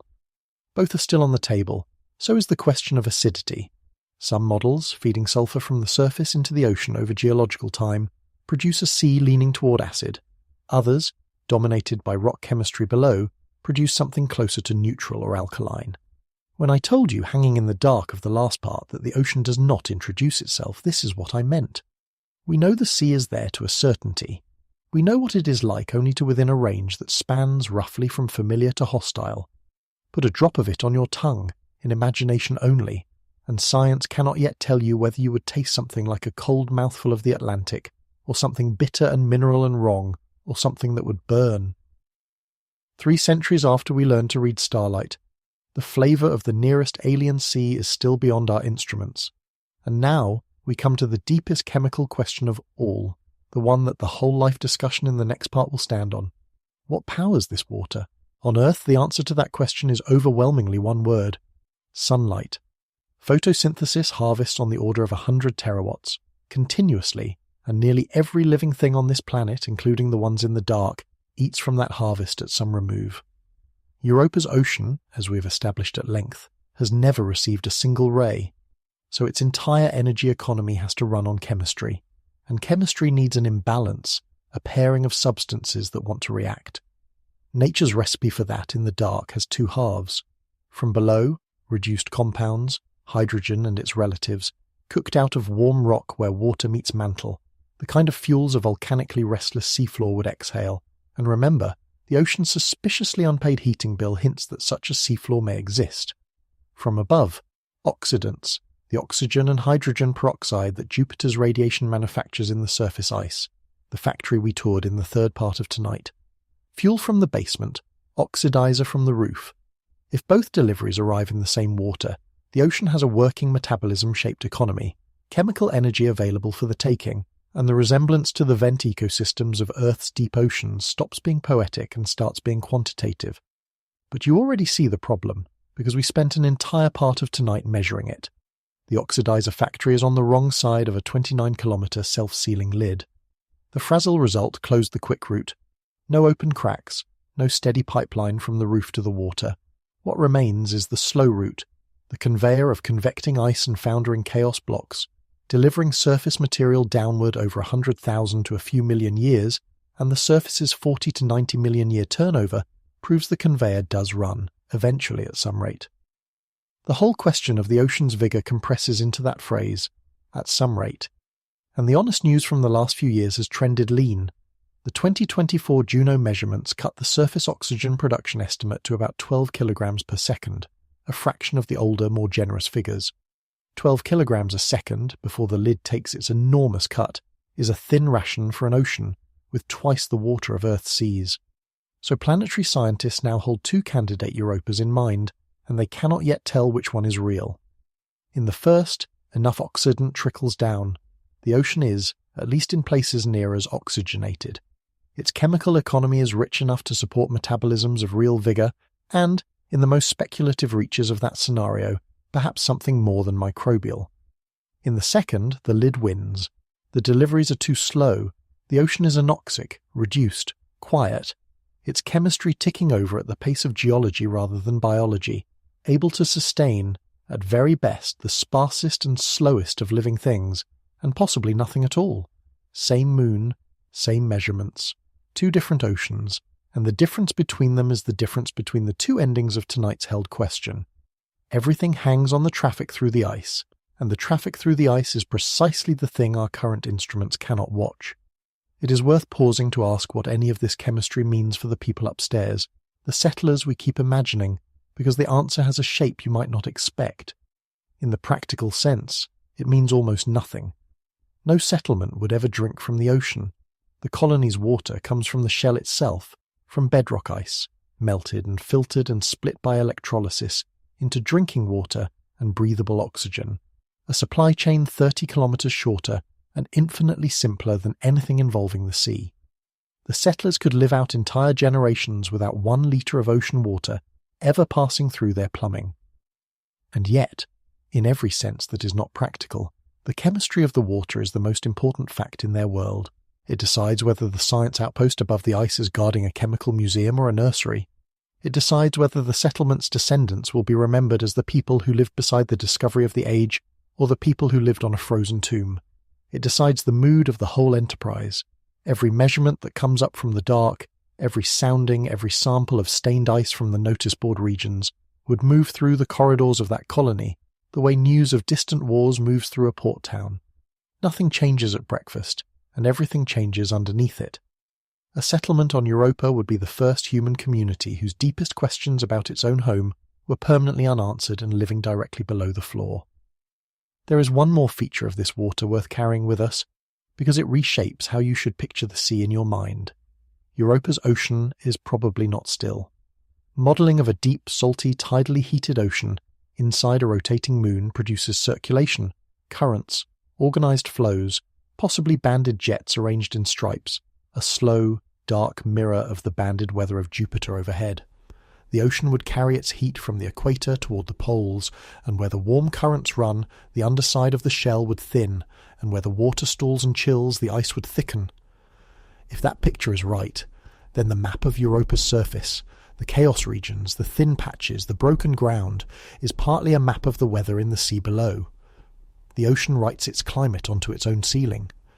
When a future settler looks at a chart of the ice and picks a safe place to build, they will be reading, whether they like it or not, the handwriting of the water underneath. Salt, carbon, energy, motion. The stage is now fully described. An ancient, Earth-like or maybe not carbon-stocked, chemically powered or maybe starving sea circulating in the dark under a self-sealing roof. The stage has been set for 4 billion years. The only question left is the one you asked in the borehole with the lamp off, and we are done postponing it. Is anyone on the stage? Let us say the question plainly, without hedging, because it has earned a plain hearing. Is there anything alive in Europa's ocean? The honest answer, as of tonight, is that nobody knows. Not in the polite way people say nobody knows when they secretly lean one direction. Formally, genuinely, open. No instrument that has ever visited the Jupiter system was capable of detecting life, and no instrument currently flying there is either. The question has been asked seriously for 40 years and has never once been tested. If that strikes you as a strange state of affairs for the 21st century, hold on to that feeling. It becomes important later. But the question is not idle, and it is not a stunt, and the reason is that Earth spent the last 50 years quietly demolishing every intuition that would have made it silly. Let me walk you up that ladder, because each rung was a genuine shock at the time. The first rung is 1977. A small submarine called Alvin descended to the Galapagos Rift, 2.5 kilometres down, into water that every textbook agreed should be a cold, sparse, nearly lifeless desert, because nothing grows without sunlight, and the sunlight stops within a few hundred metres of the surface. What the crew found at the bottom was a city. Mineral chimneys venting hot, chemical-rich water, and clustered around them, in numbers that made no sense, tube worms taller than a person, mats of bacteria, crabs, clams, an ecosystem thick enough that the geologists aboard, who had come to look at rocks, had to radio for biologists. That expedition rewrote a fundamental rule. Life does not require sunlight. It requires energy, and chemistry will do. The organisms at those vents run on chemosynthesis, prying energy out of hydrogen sulfide and other reduced compounds bleeding from the rock, and they have no more use for the sun than you have for a distant star. Every school textbook printed before 1977 taught something we now know to be false. The second rung is a place called Lost City, found in 2000 on the Atlantic seafloor. Its vents are not the scalding black smokers of the volcanic ridges, but something gentler and, for our purposes, far more suggestive. Cool, alkaline springs, driven not by magma, but by the simple chemical reaction of seawater with mantle rock, a reaction that produces hydrogen and methane essentially for free, for as long as there is rock and water in contact. Microbes there feed on that hydrogen, and the metabolisms they use are among the most ancient in the entire family tree of life on Earth. So ancient that a serious body of researchers suspects environments like Lost City are where life on this planet began. Not in a sunny pool, in dark water, on warm rock, running on hydrogen. Look at that sentence, and then look back at what we know about Europa's ocean. Dark water, on rock, tidally warmed, with carbon in it. The correspondence is not proof of anything, but it is the reason serious people take this seriously. The third rung is about ice specifically. 2 miles beneath the surface of Antarctica lies Lake Vostok, a body of liquid water the size of Lake Ontario, sealed under roughly 4 kilometres of ice, and isolated from the atmosphere for something on the order of 15 million years. It is the closest analogue to Europa that Earth possesses, and when researchers examined ice frozen onto the lake's ceiling, they found microbial signatures. Then, in 2013, a project called Wissard drilled cleanly into Lake Whillans, another subglacial Antarctic lake, 800 metres down, using sterilised equipment specifically designed not to contaminate what it found. They brought up water and sediment, and the water was alive, a functioning microbial ecosystem, thousands of species, feeding on minerals in permanent darkness under a kilometre of ice, with no sunlight, no atmosphere, and no visitors for a very long time. Here is the pattern that emerges from every rung of this ladder, and it is the reason the Europa question refuses to go away. Every single time human beings have drilled into cold, dark, sealed water on Earth, expecting sterility, they have found it inhabited. Not once has the water been empty. So what would Europa's version look like if the pattern holds? The realistic answer is disciplined, and I want to give it to you honestly rather than dramatically, because the honest version is strange enough. It would not look like a nature documentary. Run the energy arithmetic. Earth's photosynthesis captures on the order of 100 trillion watts of power, continuously, and that is what funds the whale, the forest, the coral reef, the crowded biosphere your imagination is trained on. The plausible chemical energy budgets for Europa's ocean, given the lid and the throttled oxidant supply we measured in the last part, run to something in the range of billions of watts. That is thousands of times less power for an ocean twice the size. Life in such a place would be sparse, slow, and patient beyond anything we have language for, microbial in scale, doubling perhaps on timescales of years or centuries rather than hours, clustered wherever the chemistry is richest and absent almost everywhere else. Europa's ocean, if inhabited, is not teeming. It is thinly, anciently populated, like a desert that has had 4 billion years to work on the problem. And where would the richest chemistry be? At the bottom, on the floor, in the dark, where the water touches the rock. So let me take you there one final time, and let me be scrupulously clear about the frame. What follows is not a description of something we have observed.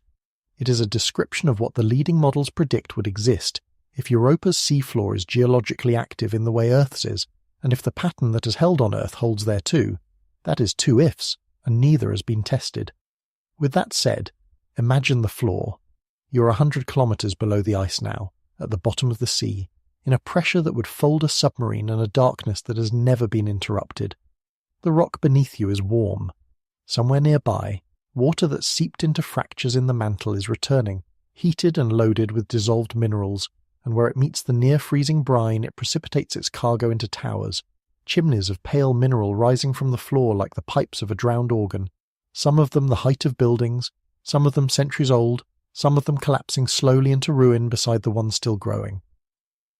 The water shimmers where the temperatures meet, and on the flanks of those chimneys, in the model that Earth taught us, there are mats, films of something slow and thin and old, holding on to the mineral surface where the fuel from below meets whatever oxidant has managed the long fall from the roof, feeding on a chemical gradient, dividing on the timescale of years. They have no eyes because there has never been anything to see. They have no rhythm of day or season because there has never been either. They do not know their ocean has a roof. They certainly do not know that 29 kilometers above them, something arrived recently from another world and built lit rooms on the ceiling of their sky. If they are there at all, they are the oldest continuously running experiment in biology within reach of human beings, and they have been running it, undisturbed, since before anything on Earth had nucleus. There is a detail in that picture worth lingering on, because it is the part that tends to stay with people. Life on Earth, all of it, organizes itself around cycles, day and night, tide and season, summer and winter, feast and famine.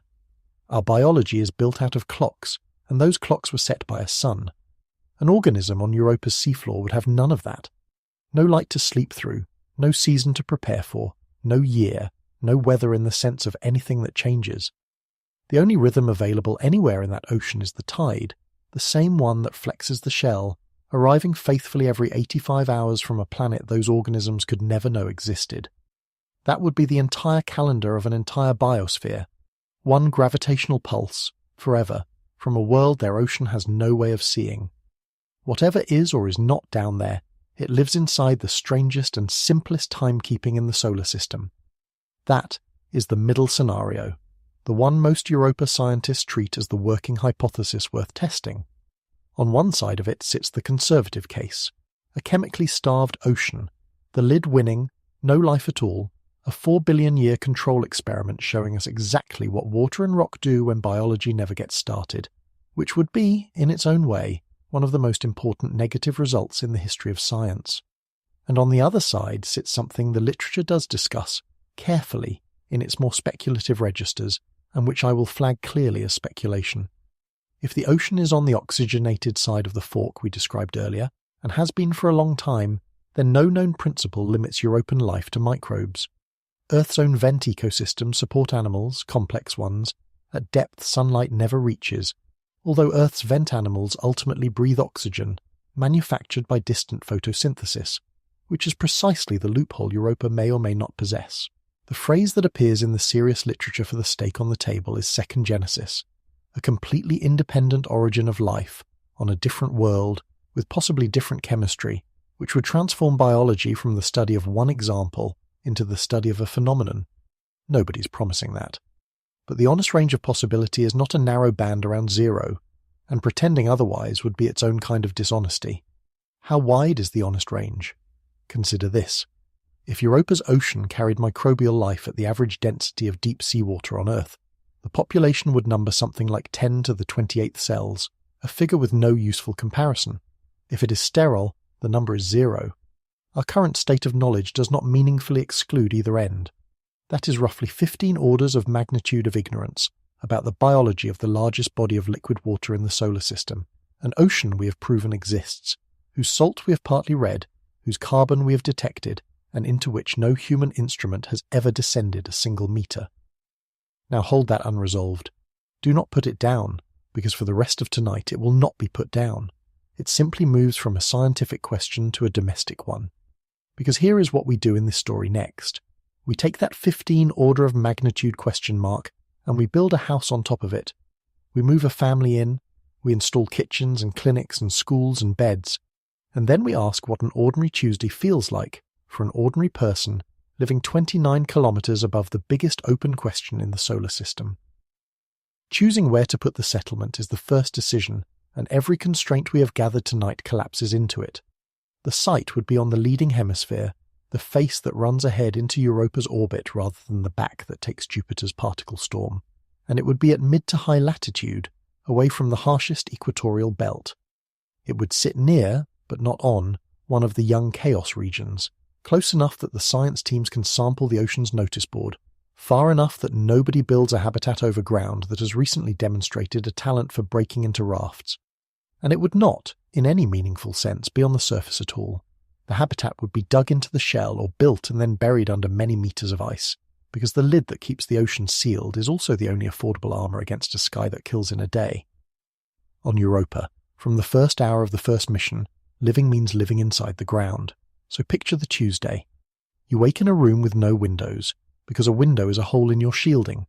The light in your quarters is a fixture that brightens on a schedule, and that schedule is Earth's 24 hours, because the actual day outside is 85 hours long, and your body would never make peace with it.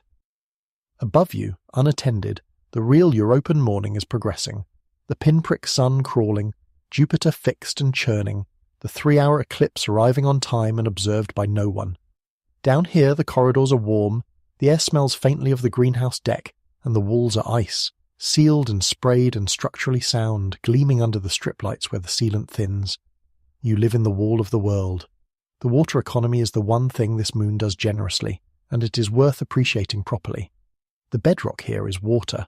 A settlement mines its own foundations and gets drinking water, and by running current through it, oxygen to breathe and hydrogen for fuel. Europa hands you, free, the 3 things that dominate the cargo manifests of every other outpost humanity has imagined. No Mars base, no moon base, has anything like that gift. On this one axis, the most promising world we know actually delivers on the phrase. Almost nothing else is delivered. Power comes from fission reactors, because the sunlight is 1/25 of Earth's, and the night is 42 hours long. The cold vacuum at least makes an excellent radiator for waste heat, so the reactors run happily in a place that would kill everything else. Food is grown indoors, under lamps, in soil the colony manufactured, with every nutrient loop closed and reclosed. Air is manufactured too, and here is the dependency that quietly outranks water and power both. Breathable air is not pure oxygen. Humans need a buffer gas, and on Earth that buffer is nitrogen, 4/5 of every breath you have ever taken.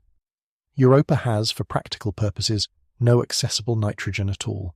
Every molecule of it has to be shipped from somewhere else and then guarded like a currency, because every airlock cycle, every seal that weeps, every accident that vents a room, spends some of it forever. A colony that runs out of nitrogen does not run out of air exactly. It runs out of the ability to make air safe to breathe, which is the same thing with extra steps. Then there is the distance, and the distance is not a feeling here. It is a schedule. Radio takes between 33 and 53 minutes to travel one way between Earth and the Jupiter system, depending on where the planets sit. That single fact abolishes conversation. There are no phone calls to Europa. There is no arguing with a supervisor, no soothing a frightened child on Earth, no asking a specialist a follow-up question, because the answer to your first question arrives more than an hour after you asked it. Every human contact with home becomes correspondence, composed, sent, waited on, replied to. Letters, essentially, in a form our species stopped using 2 generations ago and would have to relearn. The supply lines are worse. Windows for launching to Jupiter open roughly every 13 months, and the crossing takes 5 to 6 years. Do that arithmetic against an emergency, and the shape of colonial life becomes clear. The spare part you did not stock is not late. It is unavailable for most of a decade. The drug not in the pharmacy is not in the pharmacy. A settlement on Europa must hold at all times years of margin in food, in medicine, in components, in redundancy, and even then, any problem the colony cannot solve with what it already has in its own rooms is, by definition, fatal. Antarctic winter-over crews describe the moment the last plane leaves as a psychological event, and they are cut off for 8 months, on their home planet, with breathable air outside. Europa's version of that moment lasts years and has no plane. Getting there in the first place shapes who ends up living there. The arrival is a propulsive landing on a world with no atmosphere to help, into a gravity well dominated by the largest planet in the solar system, which means every kilogram delivered to Europa's surface is among the most expensive kilograms in human logistics, and the ground itself may not be welcoming. A study published in 2018 raised the possibility that Europa's equatorial regions are studded with penitentes, blades of ice sculpted by sublimation into forests of upright spikes, some of them several meters tall, standing like a field of frozen knives across the terrain a lander would have to touch down on. Radar returns hint at extremely rough small-scale texture in exactly those regions. Whether the blades are really there at the size feared is still argued, but the possibility has already shaped landing site planning. It is a small, sharp reminder of a pattern that runs through this entire moon. Every time we look closer at Europa, the postcard version loses another comfort. The bodies would be a slow experiment. 1/8 gravity, indefinitely. Bones thinning at rates nobody has measured, muscles doing less work than they were built for, fluids sitting in the wrong places. Whether a pregnancy can proceed safely in 1/8 gravity is not a controversial scientific question. It is an unwritten page, and the first people to answer it would answer it with their own children.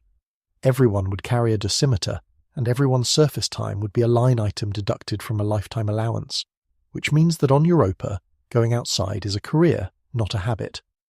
The riggers and drivers and antenna crews would spend their allowance in a decade and then live the rest of their lives indoors, and the psychology, measured through every analogue we have, from Antarctic stations to the 520-day isolation simulations, degrades reliably in the back half of any long confinement.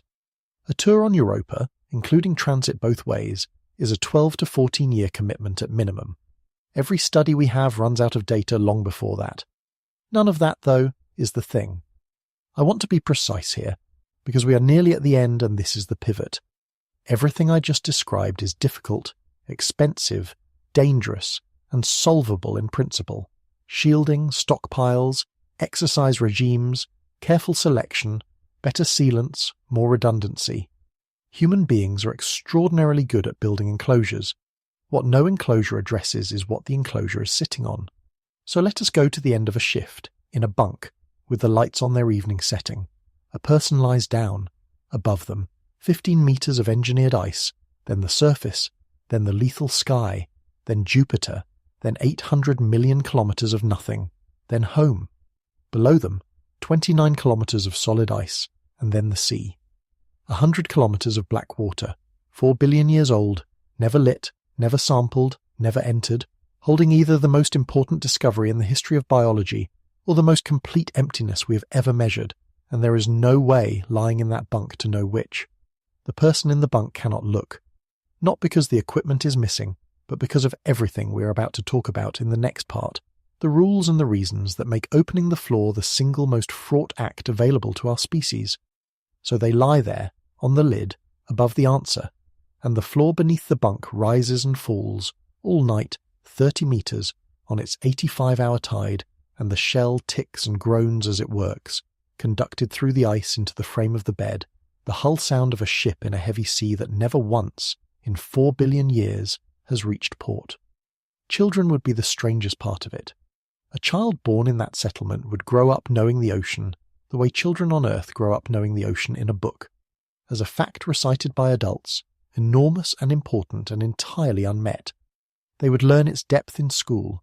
They would learn that it holds more water than the world their grandparents came from. They would learn that it might or might not be inhabited, and that nobody has ever gone in. And then they would go home and eat dinner and sleep on top of it. There is no precedent for that relationship anywhere in human experience. Every culture on Earth that lived beside a great water eventually put boats on it. This would be the first generation of people raised beside a sea that is forbidden and unreachable and directly underfoot. That is what living on Europa would actually be. Not a struggle against a hostile environment, though it is that. It would be a life spent in permanent, intimate proximity to an unopened question. Every other frontier humans have settled eventually became known. The mountain was climbed, the sea was crossed, the map filled in.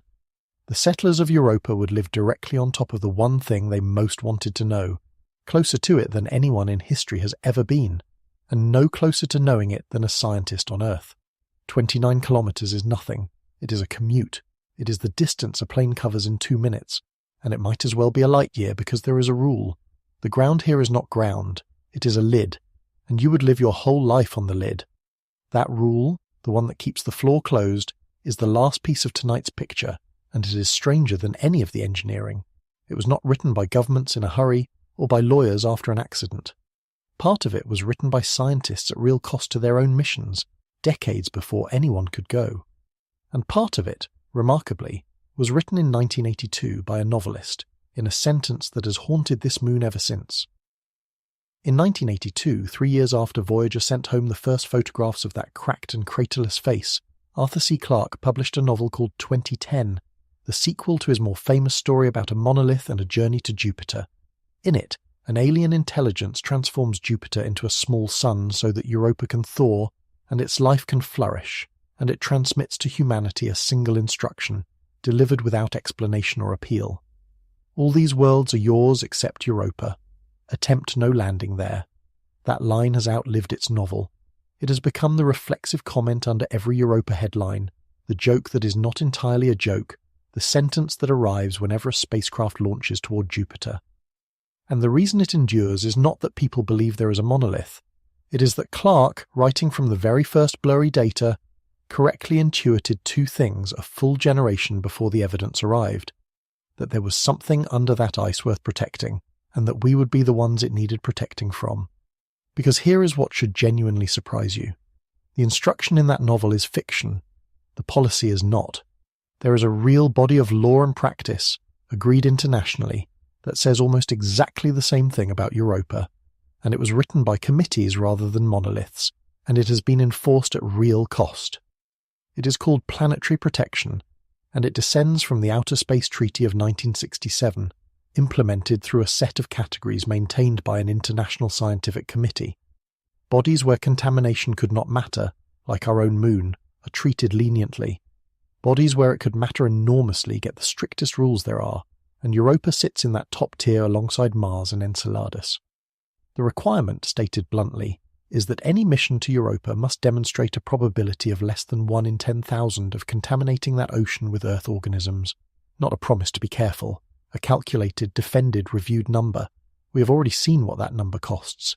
It is why, in September of 2003, NASA flew the Galileo spacecraft into Jupiter at 48 kilometers per second and destroyed it, rather than let a dead, unsterilized machine drift for centuries, with any chance of eventually hitting the moon it had discovered.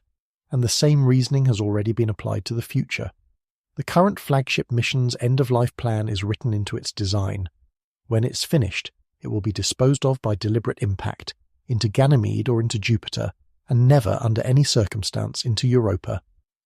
We are, in the most literal way, planning the funerals of our machines around the sanctity of a sea we have never touched. That is the honest context for the fringe theories about this moon, and there are several, so let us take them seriously enough to answer properly. The most persistent is the claim that NASA has already found life on Europa, and is concealing it.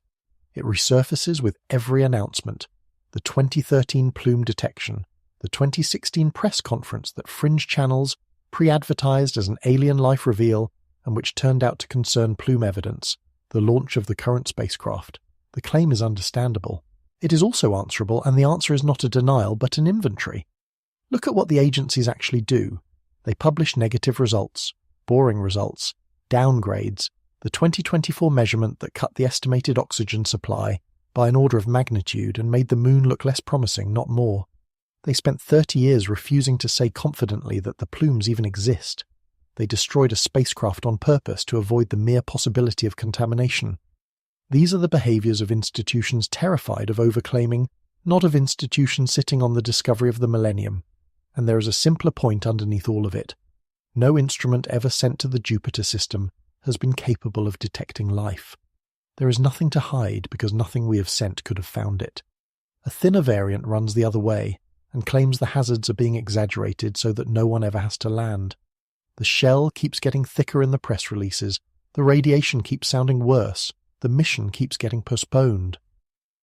But the thickening estimates come from independent instruments, analysed by different groups, and the laboratory ice physics behind the self-sealing crack result was done in university labs, not by any space agency's public affairs office.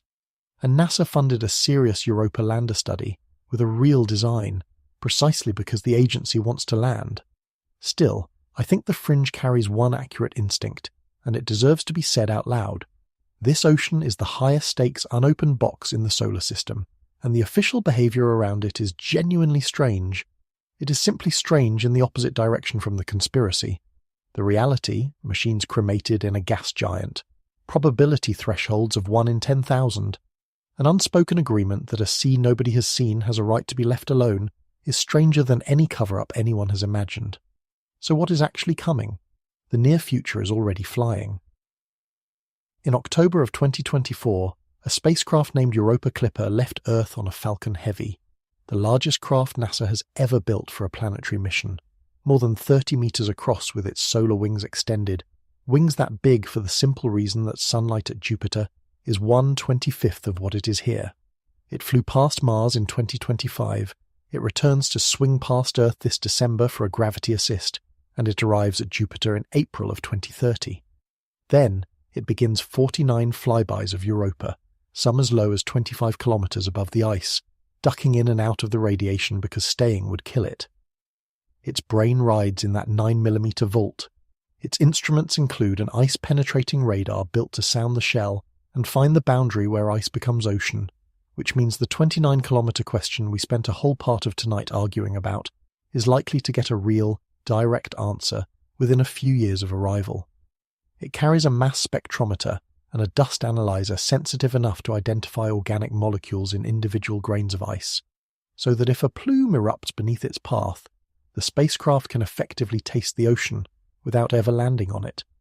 And bolted to that armoured machine is a tantalum plate engraved with the word water in 103 human languages, rendered as visible sound waves, along with a poem written for the mission by the United States Poet Laureate Ada Limon, called In Praise of Mystery, and a chip carrying the names of 2.6 million people who asked to come along. We sent a hymn to water, to a moon made of it, in a box built to survive a storm of radiation. The European spacecraft named JUICE, launched in 2023, arrives in 2031 and adds 2 Europa flybys in 2032 before settling in around Ganymede. And after those 2, in the current plans of every space agency on Earth, there is the thing that does not exist yet, the lander.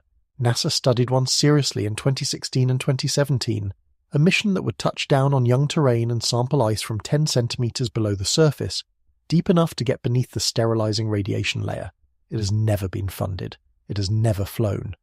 Which means the step from measuring whether Europa could be habitable to asking whether Europa is inhabited, the single step that the whole 4-decade enterprise points toward, remains the exact step we have not taken. And this is where the settlers we have been imagining inherit a genuinely unusual moral situation. Every hazard we have catalogued tonight runs from the moon toward the people, the radiation, the cold, the vacuum, the isolation. This one runs the other way. A human settlement on Europa would be, by orders of magnitude, the largest and dirtiest object ever placed on that ice. Air, food, waste, skin, the entire microbial ecosystem that walks around inside every human being. It would sit on a shell that occasionally, over long timescales, carries its surface downward into the sea. One hardy Earth organism, delivered into that ocean over centuries by a foundering block of chaos terrain, could take root in an environment with no competition and 4 billion years of untouched chemistry. And then the question that all of this was for, the question of whether life arose twice, would become permanently unanswerable, because the sample would be contaminated by the very people who came to ask. That is the shape of the rule the settlers inherit. Live on it, study it, sound it with radar, taste its plumes, read its stains, name your children in rooms carved from its lid, never open it. The species that most wants to touch this ocean has spent the last 30 years engineering ways not to, and the strangest inheritance a Europan colonist would receive is not a hazard suit or a dosimeter. It is a prohibition, older than the colony, written partly in international law and partly in a novel from 1982, that the one thing under their floor is the one thing they may not have. We now have everything. The sky that kills in a day, the lid that will not hold still, the sea proven by a ringing field, the darkness 4 billion years old, the 15 orders of magnitude of ignorance, the buried rooms, the dosimeters, the letters home that take an hour to arrive, and the commandment. So let us go back to the question I asked at the very beginning of tonight, the one I promised to answer plainly, and let us answer it. The question was this: Europa is the most promising world we know, the place scientists point to when they talk about finding life beyond Earth. So why would living there be far scarier than you think? Let us run the list first, the one we assembled at the very start, and let us be fair to every item on it, because each one is genuinely terrible. The radiation. 5.4 sieverts a day on the open surface, a coin-flip lethal dose between one breakfast and the next, delivered by a magnetic machine 20,000 times stronger than Earth's, fed by a volcanic moon, running without pause for 4 billion years. Terrible and answerable, with a few meters of the ice you're already standing on. Engineering problems have engineering answers. The cold. 160 degrees below zero at the warm equator, ice as hard as limestone, rubber shattering, steel going brittle. Terrible and answerable, with insulation and heat and materials chosen for the job, the same way we answer the inside of a laboratory freezer. The vacuum. An atmosphere 100 billion times thinner than Earth's, made by radiation rather than by breath. Terrible and answerable, with seals and airlocks and the oldest trick our species knows, which is to build a smaller world inside a larger one and keep the door shut. The isolation. Radio that takes 50 minutes to cross. Launch windows 13 months apart. Cargo that takes 6 years. A colony that must hold years of margin because any problem it cannot solve alone is fatal. Terrible, and at least in principle answerable, with stockpiles and redundancy, and the particular kind of stubbornness that has already wintered over in Antarctica and lived for years on a station in orbit. Every hazard on the brochure is real, and every hazard on the brochure is arithmetic. Shield thickness, dose limits, margin, mass. Our species is extraordinarily good at this category of problem. If those were the whole story, Europa would simply be an expensive address. They are not the whole story. Here is the answer. The scariest thing about living on Europa is the reason you went there. It is the ocean. Not because it might come up. Nothing is going to come up through 29 kilometers of self-sealing ice. The fear is the opposite of the movie fear, and it is much quieter, and it does not let go. Assemble it one last time, all of it at once. Beneath the floor of your quarters lies a sea 60 to 150 kilometers deep, holding 2 to 3 times all the water on Earth, resting directly on rock, salted with something we cannot yet name, carrying carbon we have detected but never sampled. It has been liquid for roughly 4 billion years, and dark for every hour of them. No dawn, no season, no storm, no surface, no single ray of light in its entire history. The lid above it heals its own cracks in hours. The best telescopes we have can read only the stains it leaves on its own ceiling. And inside it, right now, is either the most important discovery in the history of biology, a second independent origin of life, proof that what happened on Earth was a phenomenon rather than an accident, or else the most complete emptiness our instruments have ever confirmed. The honest range of our knowledge spans 15 orders of magnitude between those two answers, and you would live on top of it, not near it, on it, with your bed pressed against the lid night after night for a 12 to 14-year tour or a whole life. Take the first fork. Suppose it is inhabited. Then every night you sleep on the ceiling of someone else's world. Whatever is down there has been there since before your ancestors were single cells, has never known light, never known a neighbour, never known that its ocean has a roof, let alone that something walks on it, and has built lit rooms in it. You are not the explorer in that arrangement.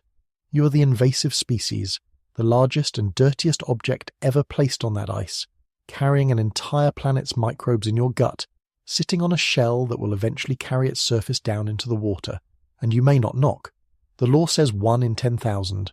The scientists cremated a spacecraft in a gas giant to hold that line, so you live directly above the discovery of the age, and you are forbidden, by law and by conscience and by 29 kilometers of ice, to go and see. Now take the second fork. Suppose it is empty. Then you have moved your family in above the loneliest body of water that has ever existed. 3 billion cubic kilometers, 4 billion years, complete darkness, complete silence, and nothing in it, ever to notice any of that. All the ingredients present, all the time in the world, and nothing. That answer is heavier than the first one because it does not just describe Europa. It describes quietly how rare whatever happened on Earth might actually be. And notice what those two forks have in common, because it is the thing that makes them equally heavy. In both of them, the ocean is indifferent to you. It kept its temperature and its darkness and its slow chemistry for 4 billion years before anyone looked up at Jupiter and gave its moon a name, and it will keep them for 4 billion more, whether the colony above it thrives or fails or is quietly abandoned when the funding stops. Nothing you do on that ice registers below it. On Earth, even the harshest environments eventually acknowledge us. We cut roads into mountains, we warm whole oceans by accident. Europa's sea will not notice a settlement at all. Living there means living in permanent proximity to something enormous that will never know you were present. Either way, you never find out.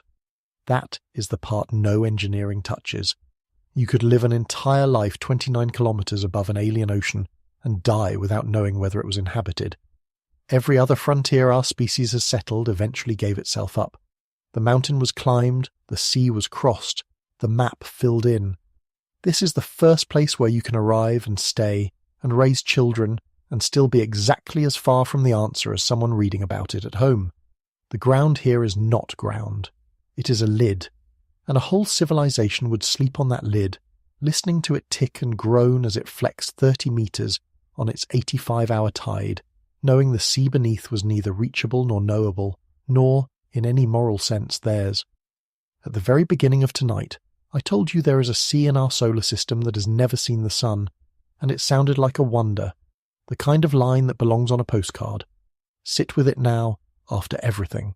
A sea that has never seen the sun. 4 billion years without a single dawn. It was never a postcard. It was the warning, sitting in plain sight, on the front of the brochure. That is why living on Europa would be far scarier than you think. Not the radiation, which kills in a day and kills honestly. Not the cold, which kills in minutes and can be argued with. Not the distance or the dark or the years without resupply. It is the ocean underneath the bed, older than complex life on Earth, sealed by its own physics, holding an answer we crossed the solar system to hear and refusing permanently and completely to give it up. There is one gentle thing to leave you with. That prohibition is not going to hold forever, and the first crack in it is already in flight.